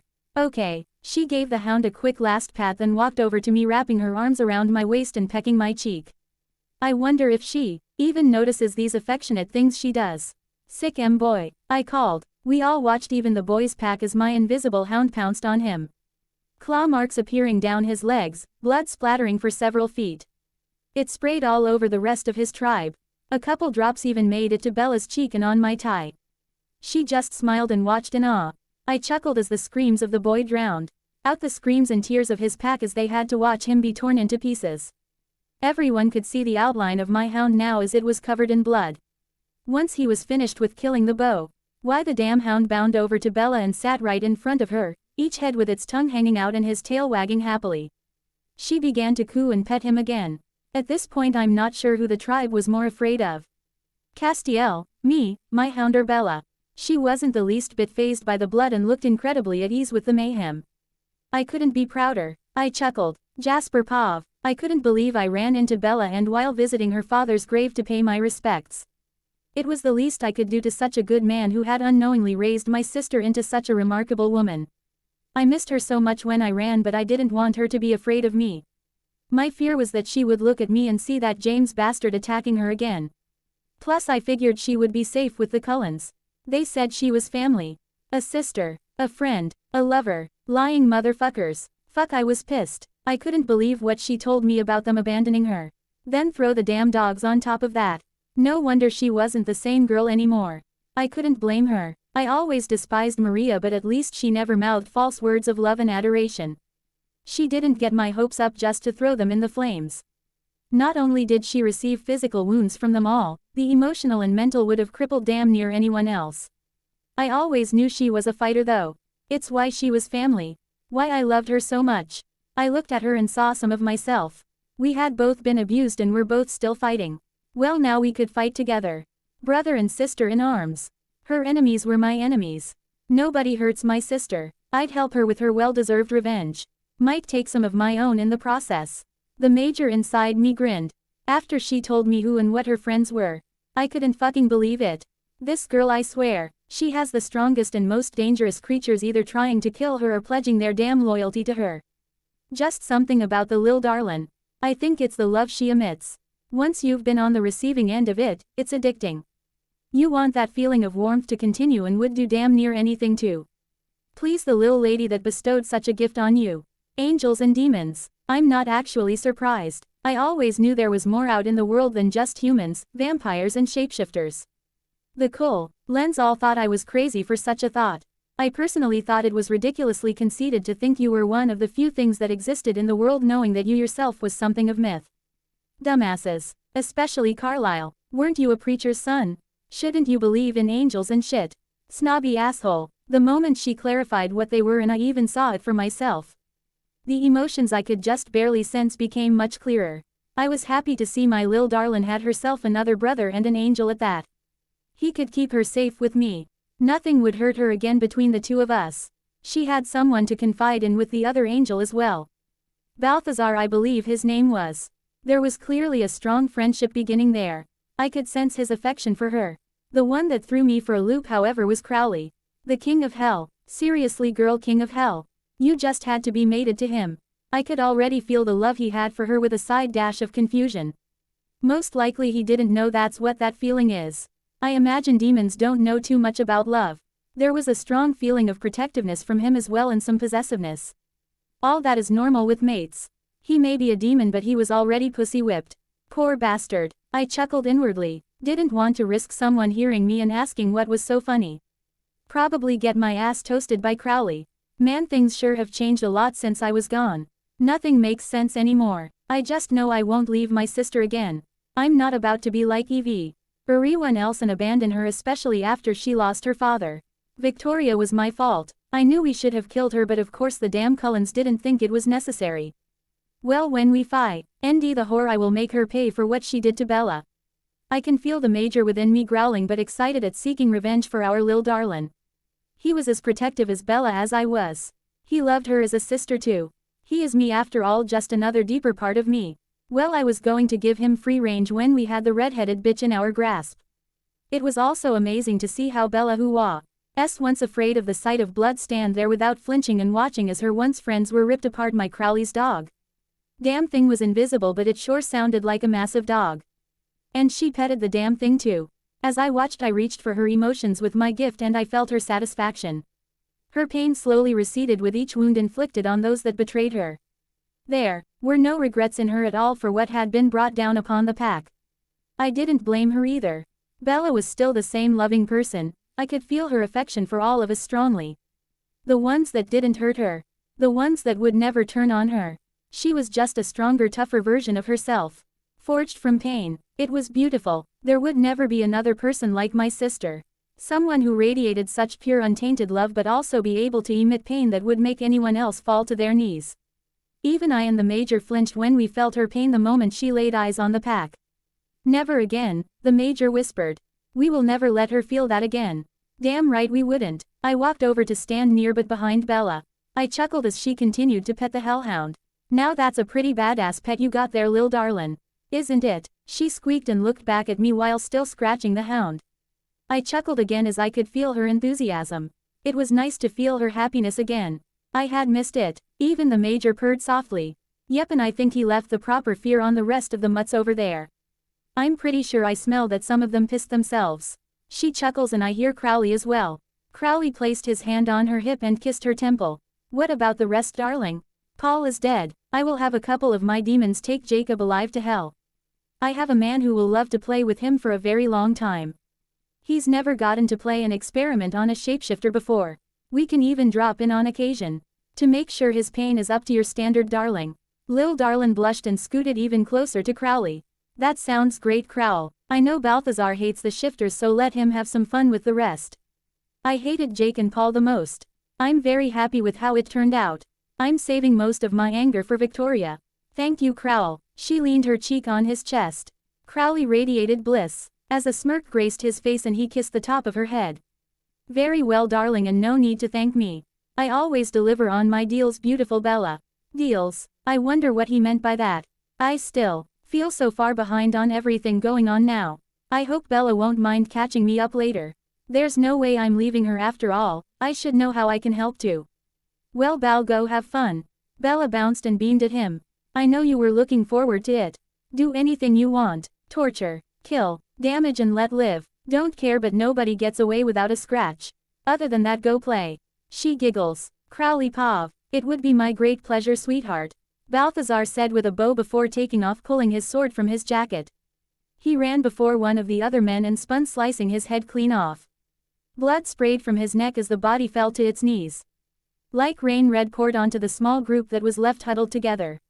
Oh, they look like one of those fancy abstract paintings. Bella giggled as she stepped in front of me and leaned back. Her back against my chest. She was the perfect height for me to rest my chin on top of her head.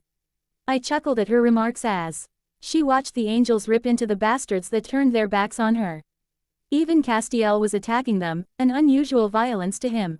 Crowley honestly didn't think the angel had it in him. Though, he had never seen how he reacted to someone he cared about being harmed. He guessed this was it. He noticed how quickly Castiel came to adore her. Crowley could tell that he looked at his Bella like an older, wiser sister, but to Crowley's eyes it looked more like she was his mother. Teaching him to eat, phrases, how to act, and damned if he didn't find the entire thing endearing. Him, the king of he. LL found something endearing, good thing nobody would find out, he smirked. Castiel grabbed a boy, throwing him up in the air. As the boy came down screaming, he drove his angel blade straight through Shifter's heart and tossed his body to the side like trash. Which in all their eyes is exactly what the shifters were. By the time they were done, there was a small pile of bodies in a puddle of blood. Dead eyes looking up to the skies. How about some salt and burn her feathers? Just in case. I spoke. Castiel nodded his head, then turned towards the corpses. With a snap of his fingers they were both cleansed and the bodies lit on fire. Why did you need to salt and burn them? Bella asked. So they would not become vengeful spirits and haunt others. Val said as both angels walked up to us. So ghosts are real to then? Jasper asked. A lot more than that is real, Sparkles. Crowley answered. Bella turned around and popped Crowley in the arm. He has a name, don't be rude. Jasper chuckled. Lil, darlin', he's the king of hell. I'm pretty sure he can do whatever the hell he wants. Well, I'm not letting you leave me again, brother, so it looks like you will be around us for eternity. He can call you by your name. She giggled. It's just my nickname for him, darling. Like feathers for your winged friends. I gave her a wink, watching that adorable blush once again stain her cheeks. Wait, what do you mean eternity? Jasper looked confused. Alright, we hadn't quite filled him in on everything. He also needs to know not to tell Bella about the mate bind till I'm ready for her to know. It seems, we need to fill your brother here in on everything that has happened, Bella darling. How about we go to our next stop and talk? Where is our next stop? What about Victoria? Our next stop is her. AF. Tear, you found out she killed your mother, I growled. Any mention of that wretched woman pissed me off. I texted my trackers and informed them of her last location. They've already found her and have her waiting in my very special room. Well, okay then, Christian Grey, let's go. Bella was practically bouncing in her spot. Her happiness and excitement was feeding into my hellhound as his tail began to wag vigorously.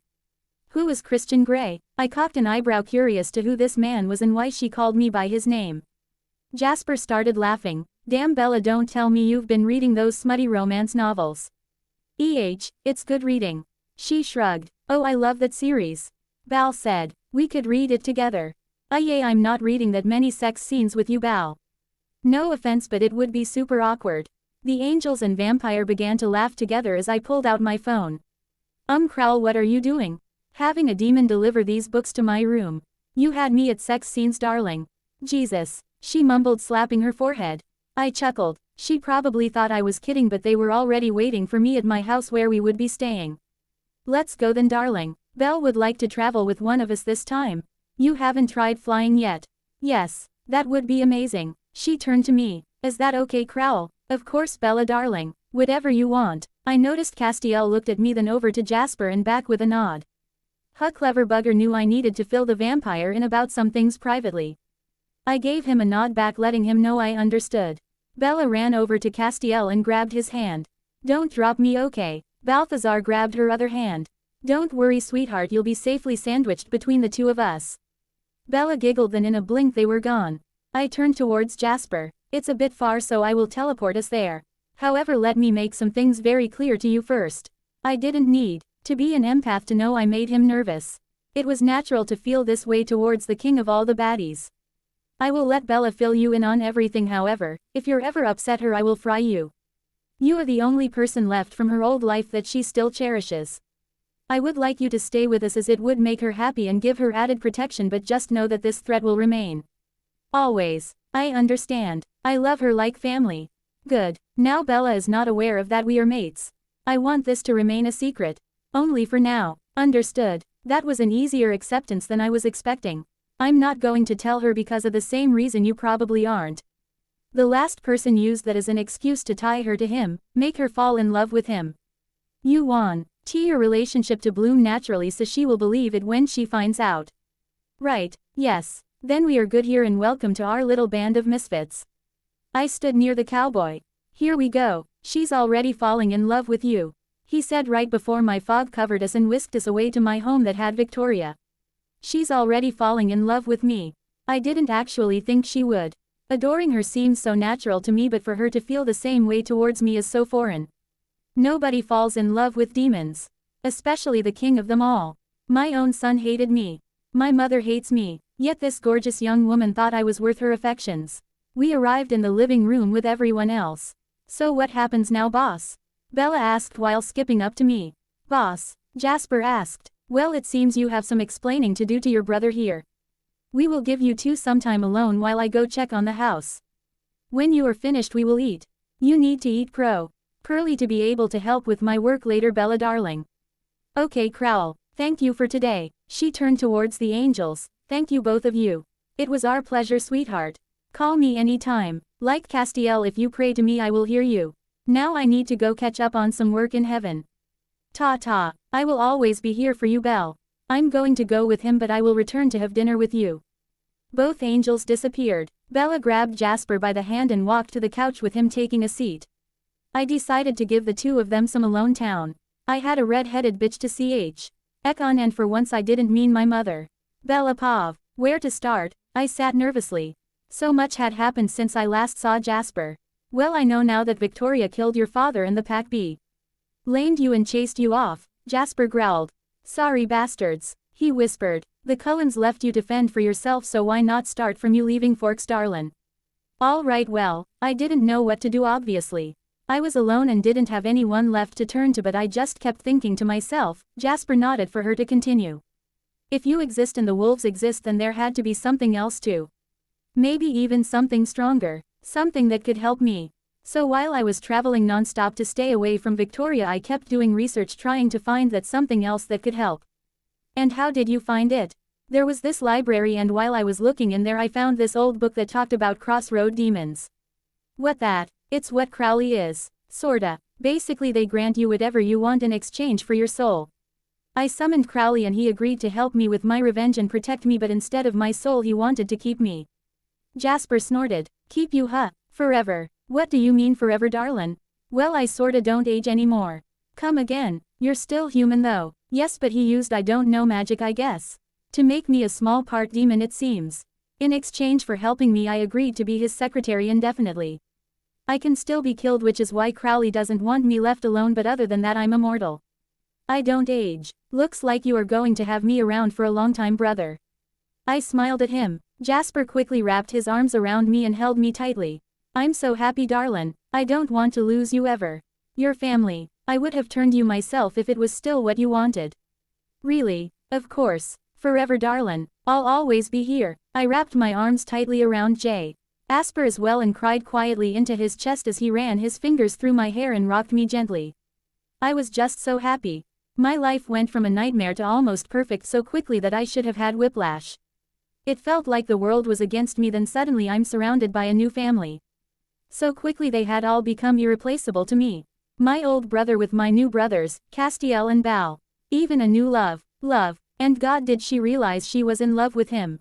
Crowley had listened to everything she ever had to say. Not once did he think she was weak, instead he was quick to tell her how strong he thought she was. He was the king of hell, for fuck's sake. If he thought she was strong, how could she not believe him? He always made her feel beautiful and important. That things she wanted was important to him as well. He never told her how to walk or talk or dress. Just complimented her until she believed it and felt more confident in herself. Bella didn't know what to do. He was a king, 2 kings in one, a demon, yet she loved him. She wanted to be selfish and have him to herself, but why would he want her? She was just a deal, just a secretary till he grew bored of her company. No, she would make sure he never grew bored of her. Bella knew Edward hadn't been worth fighting for. It's another reason why she had gotten angry after his abandonment instead of sad. Veer missed him, but thinking of not being with Crowley caused her so much pain. Crowley was worth fighting for. Worth dying for. She leaned back from Jasper, gripping his arms tightly. Her resolve building. Determination burned in her gut. Bella couldn't believe what she was thinking of doing, but she would make Crowley desire her. She was going to make the king of hell fall in love with her. He was worth fighting for. For once she knew exactly what she wanted besides revenge. She wanted him. Bella looked up into Jasper's eyes with a smirk on her face. She was going to seduce the king of hell. Jasper's brows shot up, the look on her face mischievous. He didn't know what was worse. The look she had or the feelings he could read from her. There was a lot of determination, some mischief, and a fuck ton of lust. Jasper gulped. Darlin', you feeling all right there? I need a favor, Jasper. She asked her brother while biting her lip. No, she wouldn't back away from this. Anything for you, sister, tell me. I need you to use your gift and fill me with confidence. Confidence? Why? I want him, Jasper. I love him. Crowley. Bella nodded with a light blush. I'm going to have him. I'll make him fall for me eventually. He's worth fighting for. Worth waiting and being patient for. I know he's a demon, so he probably doesn't feel what I feel, but I love him. I'll teach him if it takes me decades, centuries even, Jasper. But first I'm going to seduce him and I need your help. Jasper flashed her an equally mischievous smile. How do you want to feel, darlin'? Confident, sexy. What do you want to do? I want to seduce him. I want to ride the king of hell like a fucking horse till neither of us can walk, and I don't want to wimp out. Can you help me? Jasper chuckled. Hell yeah, darlin'. Let's get started. Take a picture of his face for me though. I wonder what a demon looks like surprised. Make him drool. Jasper could feel how much Bella loved Crowley, but he could feel how nervous she was as well. He watched as she walked upstairs. The entire time he was washing away her nerves and filling her with confidence and any other emotion he thought might help his sister, though he knew Crowley wasn't going to put up a fight in the first place. Still, he wanted her to be happy, so he did as he was told. He heard the shower to whatever room she went in to start and waited till she was one before he went in search for her victim. He almost felt sorry for the bastard not knowing what was waiting him. Crowley Pav lemon warning. I was sitting at my dining table with my feet propped up. When Jasper walked inside and leaned with his shoulder against the door frame, arms crossed over his chest. He chuckled. You really got those books? He asked. I shrugged. I was curious. Flipping a page and continuing in my research on the 50 Shades of Grey. Stupid name. Curiosity killed the cat. Satisfaction brought him back. I smirked and looked up from my pages. Did you need something, Sparkles? Where's Bella? She's upstairs. She said she needed your help. Secretary shit or something. He shrugged. Secretary for eternity, huh? Hell of a deal. I snorted when he used his hands as quotations. What can I say? It's my job to know a good deal when I see one. I stood up, placing my book down on the table. Straightening my suit, I started walking to the door. Where's Victoria? Jasper growled. Downstairs. You're welcome to see, but I don't think you should start without Isabel. I won't. Just wanted to see for myself that the bitch is here. Help yourself, Sparkles. I walked up the stairs holding my phone in my right hand and sending off a few orders to my underlings. Best to keep them busy so I'm not bothered while helping my mate. One of the benefits of making Ella part demon with my power was that I could sense where she was easily. After I walked into the room, I sent off the last text and pocketed my phone while lifting my glass of scotch with my left hand to take a drink. Only I didn't quite make it that far. The moment I looked up and saw Bella, the glass slipped from my hand and shattered. Fucking hell. All I could do was stare. The king of hell, frozen in place like some damn teenage boy seeing his first titties. The only thing that stopped my trance was a flash of light. What the hell was that? Bella giggled, holding up her phone. Your face was just too priceless, Crowl. I had to. Whatever you want, darling, but I grabbed my tie and wiggled it to loosen it just enough to get some fucking oxygen back in my lungs. I don't think I can see. Concentrate to help you with work, Bella darling, unless you put on another layer of clothes or two. I cleared my throat. Better make that 3, I say, tilting my head just enough to see the curve of her ass in those lacy red panties. Bella walked up carefully, avoiding the broken glass, and stopped just a couple inches from me. She grabbed my tie and loosened it till it fell to the floor. Both of her hands went under my blazer and slid up my chest. Only my shirt separating her skin from mine. We aren't doing any work, Crowl. I grabbed her by the waist and pulled her into me. Then what did you want, darling? She stood on her toes and kissed my neck, causing my eyes to close. You. She whispered. I gripped her tight and closed my eyes, taking a deep breath.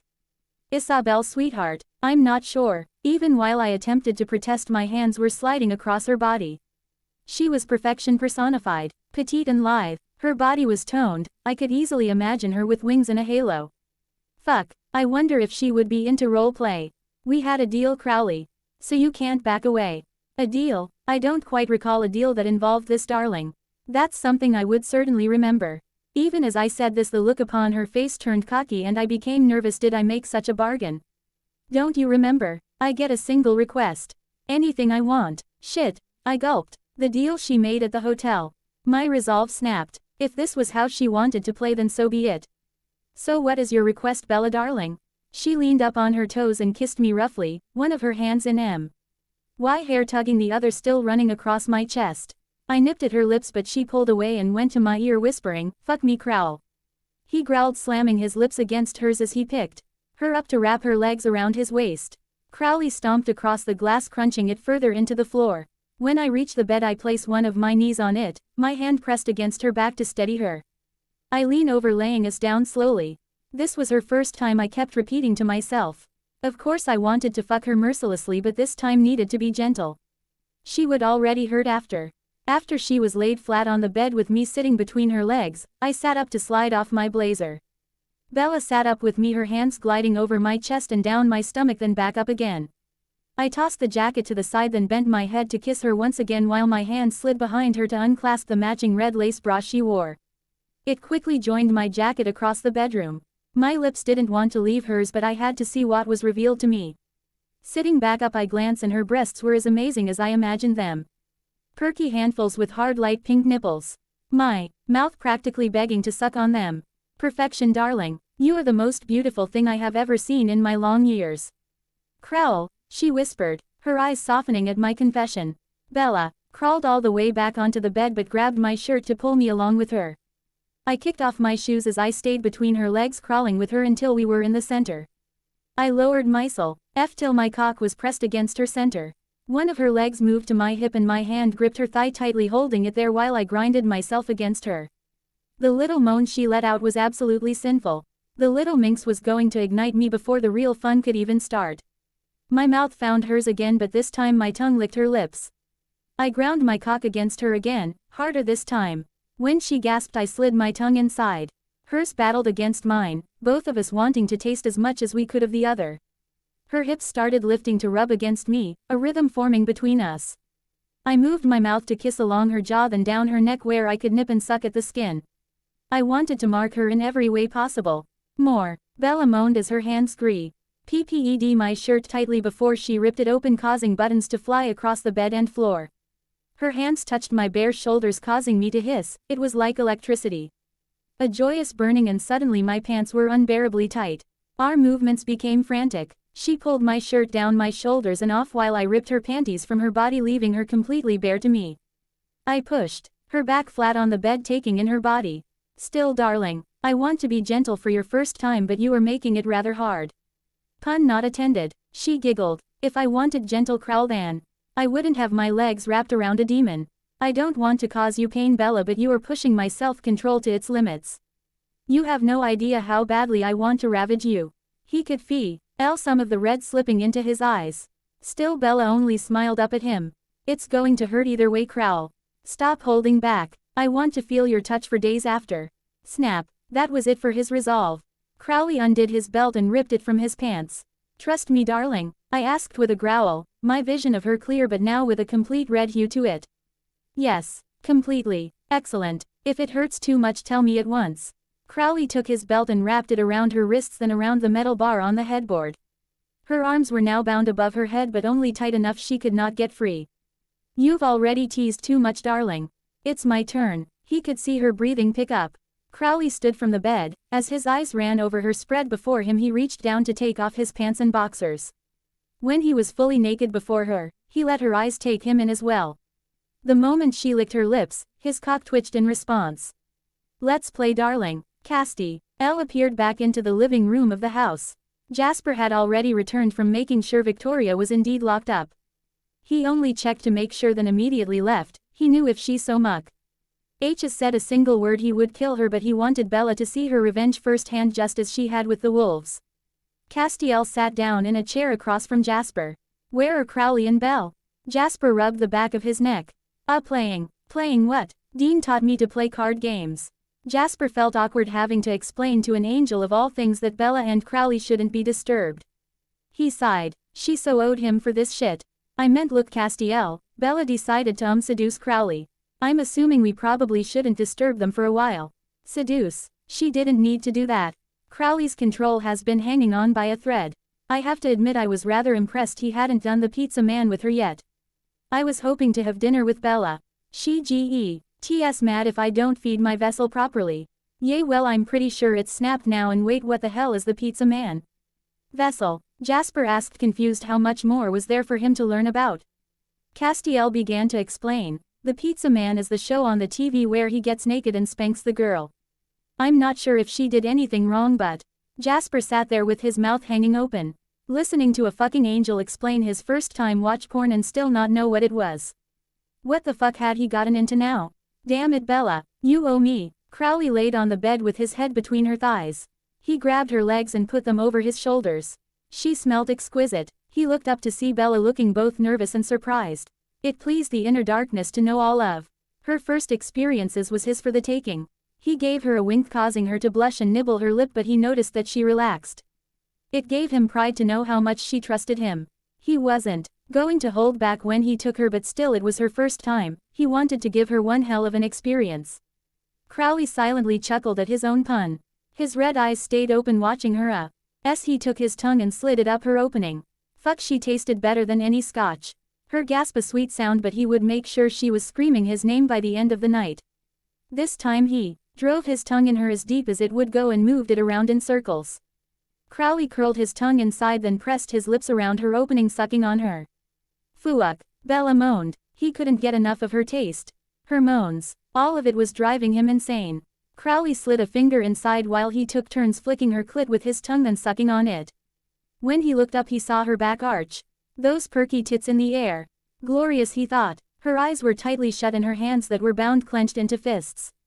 He added another finger. Bella's breaths were fast and he knew she was close. He pumped his fingers inside her quicker till she shook, then he lightly nipped her clit while he bent his fingers upwards. That was all it took to send her flying. Yes, Crowley, Bella half screamed while gasping for air. He started kissing up her body. First her thigh, hip, stomach, between her breasts, her neck, her jaw, then finally her lips. It was sexy the way he knew she could taste herself on him, and still she drove her tongue deep in his mouth before biting his lip. He untied her wrists. Bella wrapped her legs around him. She took her hands and ran them from his stomach, up his chest, then over his shoulders, where she gripped him so tightly that her nails dug into him. Crowley moaned. His darling wanted rough it seemed, but still he tried to restrain himself. If he hurt too much she may not want him again. Bella darling, I'm trying not to fuck you through the damn wall, but you're making it difficult. Why are you holding back, Crowl? It's your first time. It should be gentle. If I wanted gentle then I wouldn't have my legs wrapped around the king of hell. Now stop holding back, your majesty. I'm yours. Those were the words it took. She was his. He growled, placing one hand on her hips and pushing her down into the mattress roughly. As you wish, darling. Crowley didn't hold back. He aligned his cock with her entrance and shoved himself in completely with one thrust. Bella screamed. For a moment he was worried that she regretted asking him to not to hold back, but that way of thinking didn't last long as he felt her legs tighten around him and her hips rock. Don't stop. It hurts so good. Crowley smirked. Seemed she liked a little pain with her pleasure as well. So he did as she asked. He would always grant her desires. He began fucking her hard and fast. The noises she was making driving him to go harder than he had ever done. She was so wet and warm around him, it was maddening. Her arms wrapped around him and this time she dug. Her nails so deep he knew she drew blood. Fuck Isabel, he growled while shoving his face into her neck. If she kept doing that he was going cum. He wanted her to first. His hand around her hip grew tight enough to leave a bruise. Bella was chanting his name this time. Crowley, Crowley, yes. He rested on his other arm for support, his elbow digging into the mattress. Still he managed to slide his hand under her head. Crowley wrapped his fingers in her hair, pulling, his thrusting never slowing. He nipped her neck. Come for me, darling. That was it. Bella bit down on his shoulder to stifle her scream. Crowley could feel her flood his cock, causing him to reach his peak as well. He filled her insides with warmth of his own. That's my girl, Crowley soothed, his grip on her loosening. He pulled out of her to lay down on the bed with her. Bella turned to her side, placing her head on his chest. For the next few minutes they just lay there catching their breaths, his eyes returning to normal. Crowley ran his hand up and down her side, Bella wrapping her arm and leg around him. He kissed the top of her head. Are you all right, darling? Bella giggled. I'm fantastic. He couldn't help but chuckle. How she managed to sound so innocent after that was beyond him. She clearly was a naughty girl. His naughty minx. Good, Crowley said, holding her against him tightly. He never wanted to let go. He could feel her head getting heavier against his chest. She had to be sore and tired. Go to sleep, Bella darling. Will you stay? Always, he said, breathing in her scent. She smelled somewhat like him now and he adored it. Everyone would know she was his by her scent. Good night, Crowl. Night, Isabel. He closed his eyes as well and fell into the best sleep he's had in centuries. Bella Pav, another lemon warning. Bella woke up in the morning with a delicious ache in her body. She tried to stretch but something was weighing her down. She rubbed the sleep from her eyes and looked around to see Crowley was still sleeping next to her. He didn't leave. Bella smiled and chewed on her bottom lip, remembering last night. It was everything and more. Would he do it with her again? He is attracted to her and she is to him. He certainly acted like it. Bella ran her hand down his chest to his stomach, her fingers lightly brushing his hip bone. Does my kitten want to play again this morning? Her eyes shot up to his face but his eyes were still closed. The only sign he had spoken was a cocky smirk on his face. Crowley turned on his side so that he was facing Bella. He led her tightly against him so that they were chest to chest. Both still naked from last night's activities. Bella buried her face into his chest, his scent of fire and whiskey ever stronger now that he was bare. She had one arm tucked between them, its palm flat against his chest while the other one was on his shoulder. Her hand slid from his should to his upper arm where she gripped him. His squeeze twitching underneath her fingertips. One of Crowley's eyes opened to peek down at her but she was too busy admiring his body to notice. She felt Crowley press his hips against her own, his harden sliding between her thighs causing her to gasp. She was already wet just from looking at him and from the sexy tone his voice had from his sleep. Crowley rocked his hips, his cock sliding between her thighs but never going inside her. He moved so easily against her skin, she so wet it covered her legs and his member. Bella pressed kisses onto Crowley's neck while moaning his name. This must ha. They turned him on even more because he picked up the pace. Crowley so good. This made him growl slightly. He grabbed her leg and placed it over his hips, then his hand slid up her thigh, over her hips and down to her ass. He grabbed it hard causing her to moan louder, then reached between her legs to grab his cock. She felt him line up before he hips snapped upwards, sheathing himself within her in one thrust. Damn kitten, you're so wet, so sexy. He moaned into her ear. Bella was in bliss. Well, she would have been except he started to move slowly. So slow it was like he was teasing her. He old slip inside all the way then stay there as he rolled his hips before pulling back out. It felt amazing but she needed more.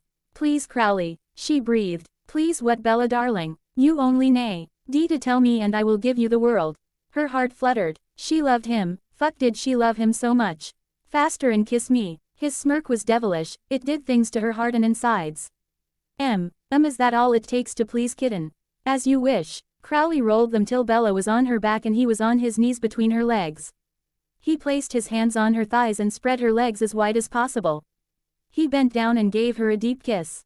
His tongue stroking her own, his teeth pulling on her bottom lip slightly when he pulled away. I'm going to make you scream. He held her legs apart and slammed into her. Crowley didn't stop, his thrusts were relentless as he fucked her. Bella couldn't think, one of her hands wrapped around his wrist holding her legs open. She gripped his wrist so tight her nails dug in. The other hand moved to her to mouth, she bit down trying not to make too much noise but Crowley saw this. Tisk tisk darling, didn't I say I was going to make you scream? He chuckled. The hand of his Bella was holding stayed where it was but his other hand moved to the headboard as he leaned further over her. This gave him more leverage, now not only was his pace brutal but he could slam into her harder. Deeper. It was just the right angle and depth to hit Bella where she needed it. Craved it. Fuck. Crowley. Bella's moans grew louder. She didn't care anymore. All she knew in that moment was pleasure. She let go of Crowley. He was going so fast she had to move her hands above her head and place them on the headboard to keep her from sliding up the mattress. As soon as she let go of him, Crowley took his free hand and licked his thumb and placed it on her clit. He rubbed it in quick little circles, his finger moving effortlessly against her. Let go kitten, he growled. She had tried to stay quiet at first, really she did. Bella deserved a gold star. A fucking A+ for effort, but his hands, his voice. That was it, and he had told her what was going to happen. Bella let out an ear-splitting scream. Crowley. Bella came so hard she drenched his cock while her insides tightened around forcing his own completion. He filled her with everything he had. Hissing at the strength of his own orgasm. Crowley moved to lay down beside her once again while chuckling. Bella was still trying to catch her breath. Told you I'd make you scream. Bella snorted. Yes you did. At least everyone, neighbors included, know who you belong to, Bella darling. Bella covered her face with her pillow, giggling. She felt Crowley get up from the bed and thought he was going to get dressed and leave her now. He had things to do though, she couldn't keep him all to herself. She was surprised though that instead of him getting dressed he walked to her side of the bed and lifted her up carrying her bridal style. What are you doing? He looked down and placed a soft kiss against her lips. We need to shower darling. You got us both wet. Crowley, she shouted pinching him. He threw his head back laughing loudly while he carried her into bathroom. Crowley sat her on the counter then walked to turn the shower on. When the temperature was just right he turned to face her. I loved it Bella darling. Now let's shower together. Together. Of course. I'm not yet ready to be away from you but we do have things that need to be taken care of. Yay I know. Bella sighed. Crowley walked over to her and picked her up once again, this time wrapping her legs around his waist. He carried her into the shower and under the spray of water. Don't worry kitten, we will play more later. I'm not done with you. He whispered against her chest while kissing across her collarbone. Bella leaned her head against the tile of the shower wall, a smile on her face. This was going to be a very long shower. Bella skipped down to the kitchen with a smile on her face. She spotted Castiel at the table with Jasper. Cast, welcome back. Good morning Belle. Yay good morning lil darlin'. Jasper smirked. Have a good night, and morning shower. Bella rolled her eyes with a blush. Stupid super hearing. She huffed and walked over to the stove to cook something, leaving a chuckling Jasper behind her.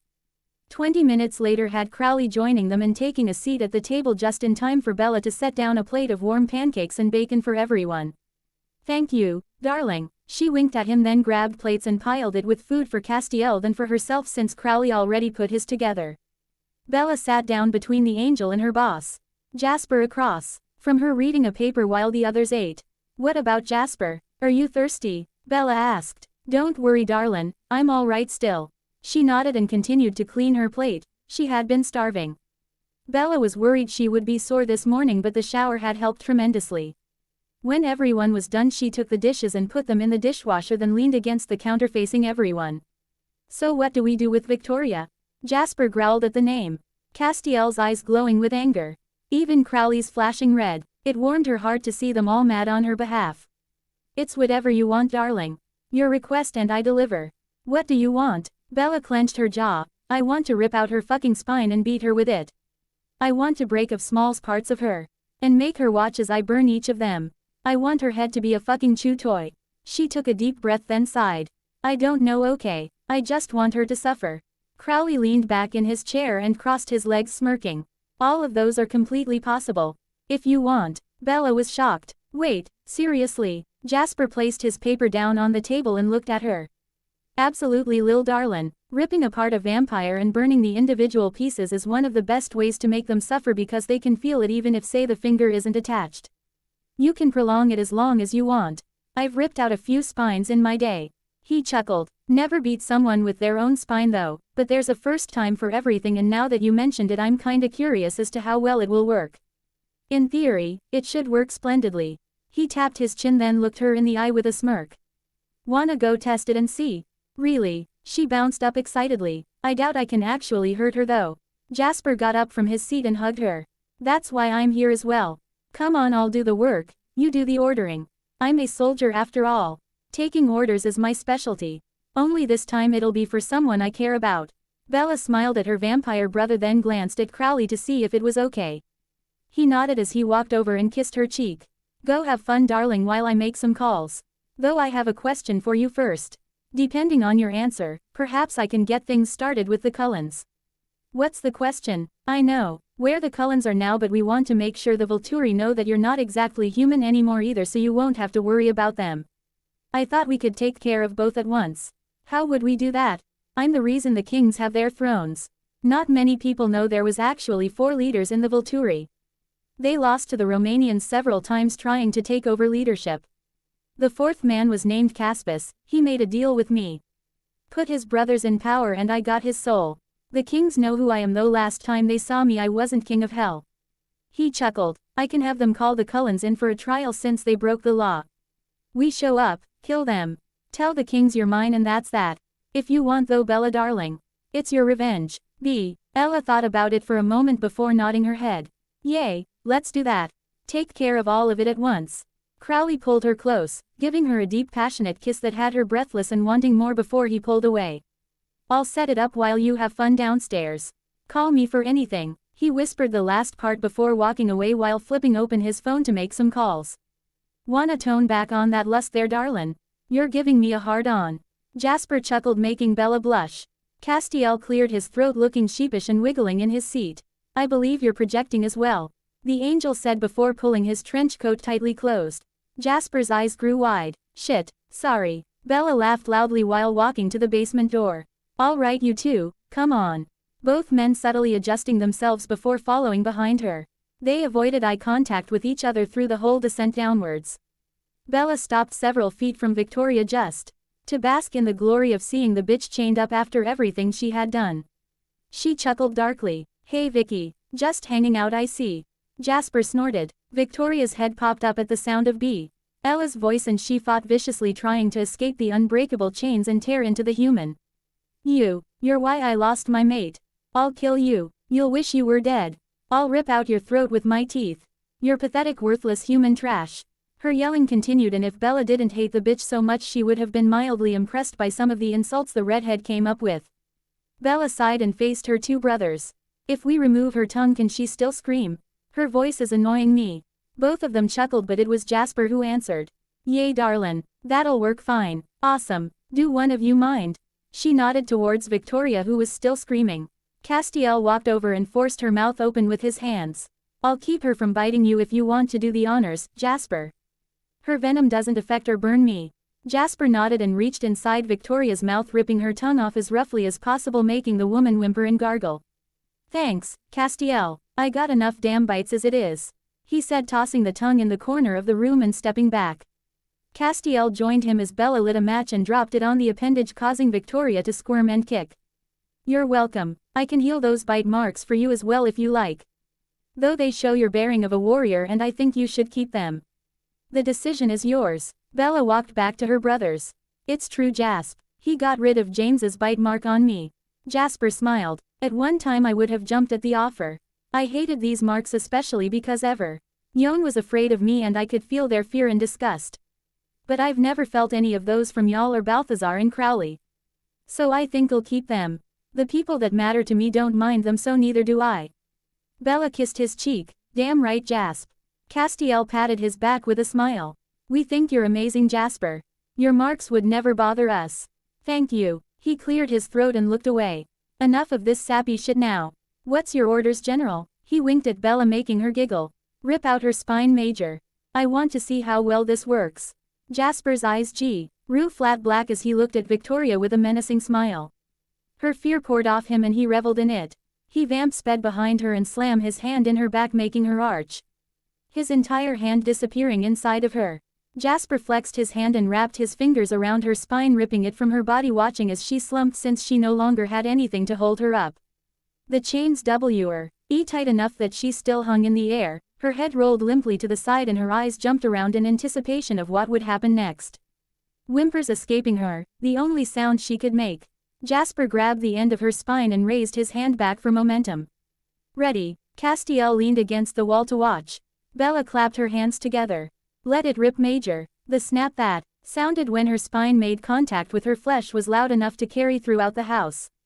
Even Crowley heard it from upstairs, making him chuckle at his mate's dark side. Jasper tilted his head to the side, taking in the damage. Damn, this was a good idea. He nodded. Bella ran to his side and gazed upon Victoria to see the large slash across her. It went from her shoulder sideways down her back all the way to her thigh. Her skin sizzled like the bacon in a frying pan. You could even hear it over Victoria's whimpers and half screams. Is she being burned by her own venom? Bella gasped. Looks like it. I guess venom is even infused into the bone. That's interesting. Jasper hummed. Well, what do you think? Bella winked at him and took a few steps back. Again. Snap. The end.